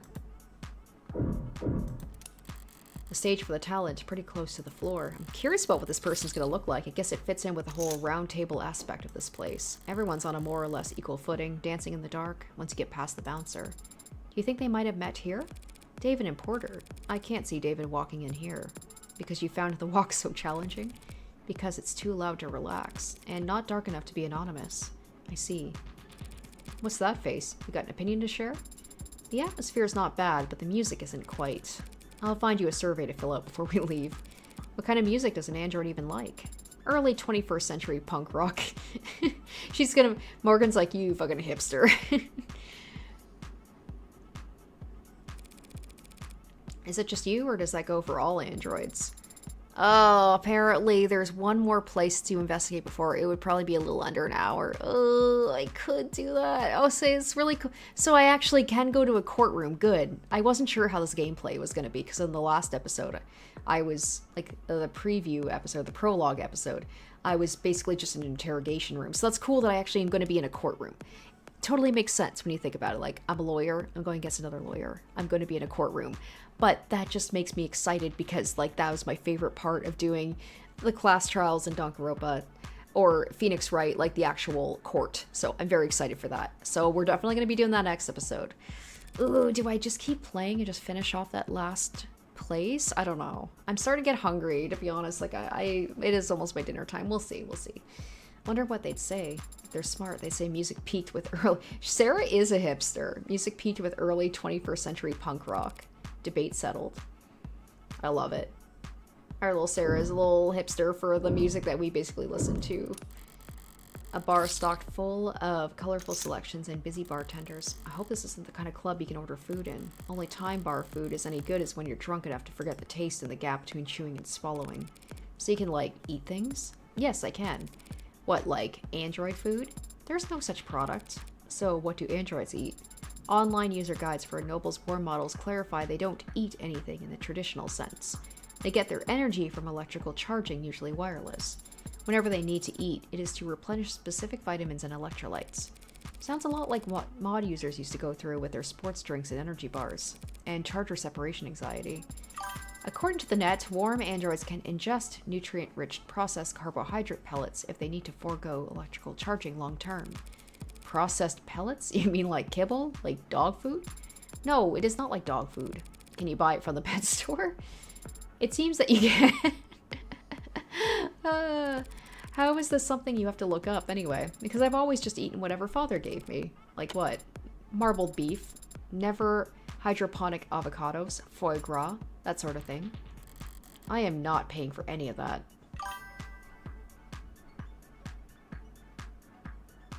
Oh, thank you guys. I appreciate your, I am excited to, okay, so, you guys can let me know, like, how long is the, like, the actual courtroom section? I imagine it's going to be pretty long, right? So, like, that could be its own separate episode. Alright, so I guess we could talk to, this person. No, why is it not letting me click it? Ah. It's weird, it's not letting me click. Okay, alright, there we go. Right, read, there we go. What kind of reading material is left out in a club?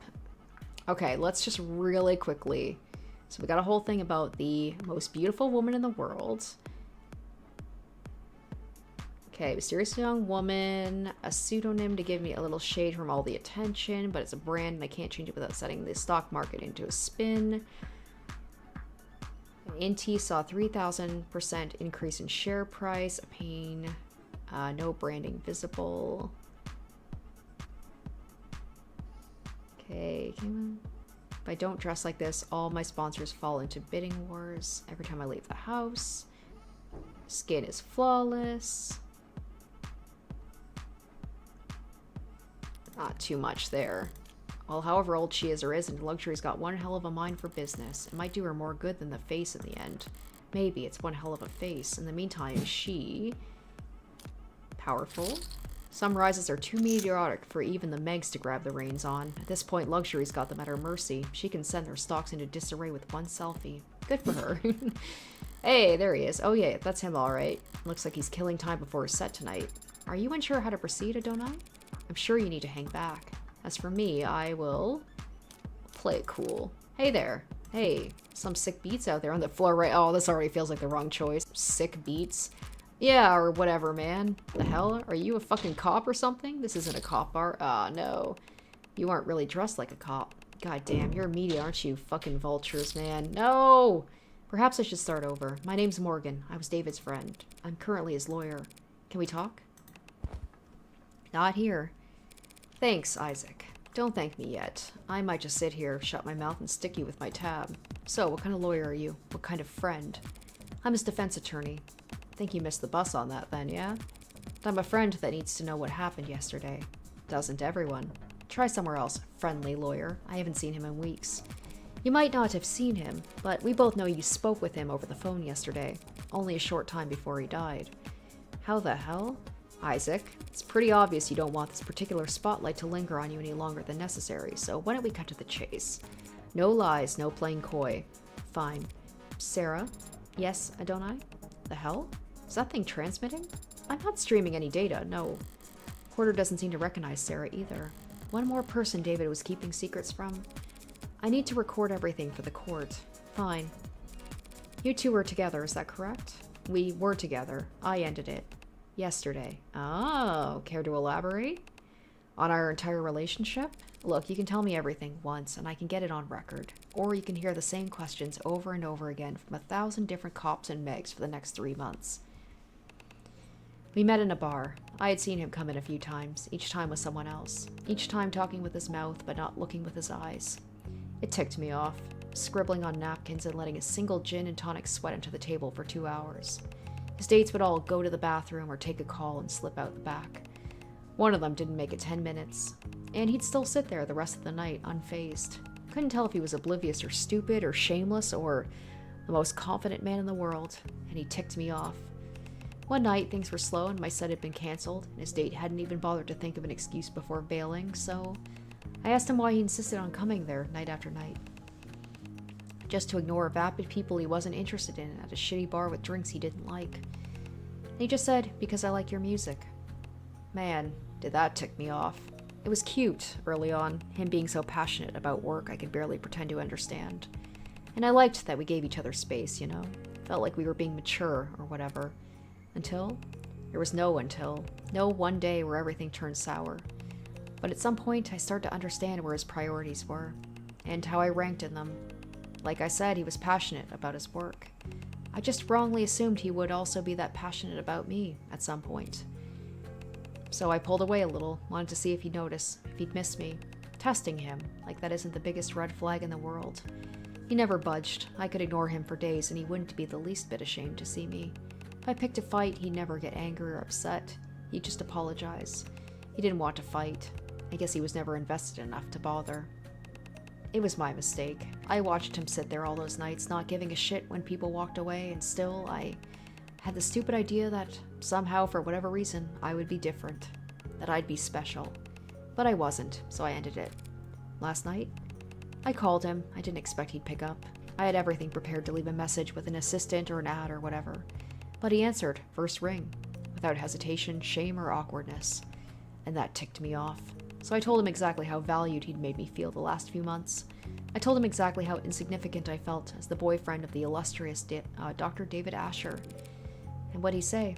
He apologized. And then he asked if that was all I'd called to tell him. Damn. Woof. I hung up after that. Spent the rest of the night wrapped in warm disdain for him and his coldness. He had made that easy for me. I went to sleep hurt, but clean, ready for something new. And then this morning I wake up to see that my ex killed himself not 2 hours after he let me walk out of his life without so much as a don't. Oh, geez, I wonder if he feels guilty. He's like, maybe he was more upset than I thought and he killed himself because of that? What the hell? What the hell, David? And now you're just the tip of an iceberg of lawyers and reporters and buzzards, parasites who want to hear about the man who sent David Asher over the edge. I never wanted to be his last lifeline or the straw that broke his back. I just wanted to be his goddamn boyfriend. Turns out that was asking for too much. It's yet to be determined whether David committed suicide. You serious? You don't have all the facts. And you do? Any one of them point to anything else? Thought so. Thanks for your time. I'll let you get back to it. That's it? No summons? The court has no need for you to retell a sad story like that. The court, huh? Sorry to bother you at work. Sarah, let's go. Your discography is very impressive. Yeah, thanks. And your range is remarkable. So it pained me to see all your work in the last quarter has been so melancholy. Damn, Sarah, what are you, a music critic? I think, well, what the hell would you know about any of that? What's the matter? Can't find the words? Need to steal them from somewhere else first, butcher them before shitting them back out again? I was not trained on any data sets that... Nah, pardon me. My mistake, really. Not your fault you're only standing here because rich prick nerds were allowed to rob the world blind for most of the century. Sarah, we're leaving. What the hell was that about? He was under the false impression I was programmed using a massive automated learning model in early 21st century. Not that. Why'd you talk to him? I just felt I should say something to him. A word of advice. People don't want comfort from strangers, especially when they're androids. They want it from people they want it from. Coming from anywhere else, it's just corn syrup on a parched tongue. Doesn't matter how sweet it is, they'll start gagging. You know a lot about people, don't you, don't I? Compared to you, I'm a goddamn savant. Come on, there's not much time left. Is there still somewhere you want to investigate? Somewhere I need to return to, actually. Porter was right. As things stand, I don't have any evidence that could establish an alternative interpretation of the facts. But if there did exist hard evidence that could prove his death wasn't a suicide, there's only one place I could find it at this point.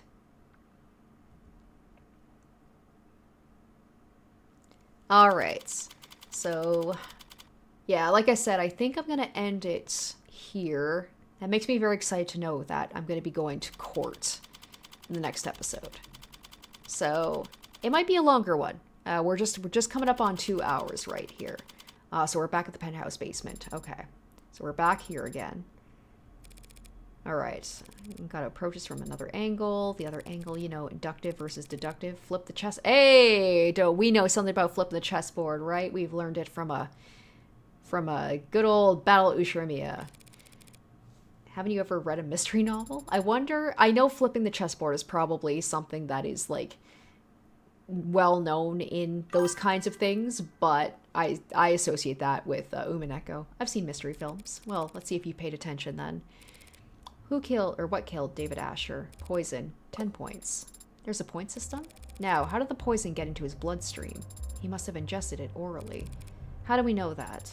The medical examiner found no injection marks or wounds. If he had inhaled it? Inhaled it? Why? Leave the whys to someone who actually understands them. I won't be able to understand anything if I don't practice. Practice by answering my question. I suppose it's possible. Highly unlikely. Alright, I'll finish this first.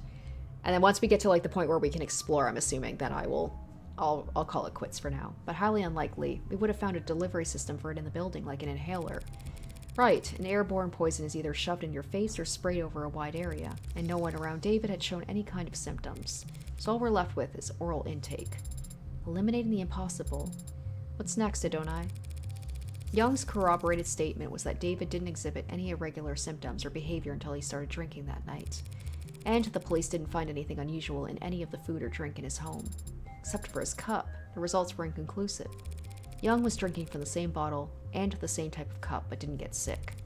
We have to conclude then that David's cup alone was poisoned. That all seems logical, and consistent with the police's theory of suicide. So why are we down here? Minus 10 points. Back to 0. David left the parlor and came back with whiskey and 2 cups. Young told us as much, and apparently the cameras upstairs support her story. So we have to conclude that he got them both from this bar? Better, 5 points. Did he also get the poison from the cabinet? The police have been in here since we left. According to their ARC files, they didn't find anything that matches the poison down here. So the poison somehow went straight into his drinking cup then. I need to flip this around again. But if you turn something 360 degrees, you're just back to... If I were the prosecution, what would I want more than anything? Proof that David knowingly added the poison himself. He wouldn't do that. And you can make that claim because there's no video evidence to contradict you. How long was David off camera? From 7:36 p.m. to 7:40 p.m. when he left the parlor to get liquor from the bar. So if we had David on camera for those 4 minutes and he didn't poison himself in that time, he would have a perfect alibi for the crime, proving his innocence. But Adonai, we don't have footage of that. There are no security cameras down here. I think there are. Oh. What do you mean? This whole building is coated head to toe in Penumbra security systems, courtesy of Noble. Every console, every corner, every android on every floor, it's all plugged into Penumbra. Except that. That panel is manufactured by Cotter Security Systems. Why would David put a console for a different security system in exactly one corner of his penthouse? I've never given it much thought. Well, it's been bothering me all day, but my curiosity alone can't scale a 64-digit wall. You mean signal hijacking, or whatever you want to call it. Have you tried it before? It's illegal and unnecessary. Father would not. He would not have installed hidden cameras in his own home. At the end of the day, I can't make you do anything. Actually, I probably can now that you're registered to me. But aren't you the one who wanted to prove his innocence? Eliminate the impossible. I'll need your express verbal command. Not like David can press charges against us at this point. Do it. Did you really need me to say that? For the purpose of record keeping, yes. I've gotten past the 64-digit code, and I have found cameras. Oh, there are a number of them embedded in the room's walls and ceilings. As you theorize, they're on a separate network from the rest of the building. Where are they feeding to, if not the Penumbra system? Behind my hibernation unit. A false wall in the back of a safe. I don't understand. Why would Father possibly have a hidden system of cameras inside his own home? Beats me. He was brilliant and more than a little odd. Throw in a little money and odd becomes eccentric. I see, I think. I don't. What the hell was he thinking? What was he afraid of? Why didn't he come to me for... Time's short. Gather facts now and leave the computation for later. All right, there we go. Okay, let's go ahead and save. And new file, boom. And we'll go ahead to the title screen. There we go. All right, guys. Well, thank you so much. It's good to get back into streaming again. It's been way too long. So thank you for joining me. Back streaming. I'm going to try and be more consistent with this. I am definitely excited to find out what is going on with these cameras, what is on those cameras, and then more importantly, we're going to be getting into the court section in the next episode. So I will try and get that out for you guys probably same time, probably next Friday. I'll let you know if that changes. Keep the notifications turned on my channel if you haven't already, because that way it will let you know when I'm going to be streaming next.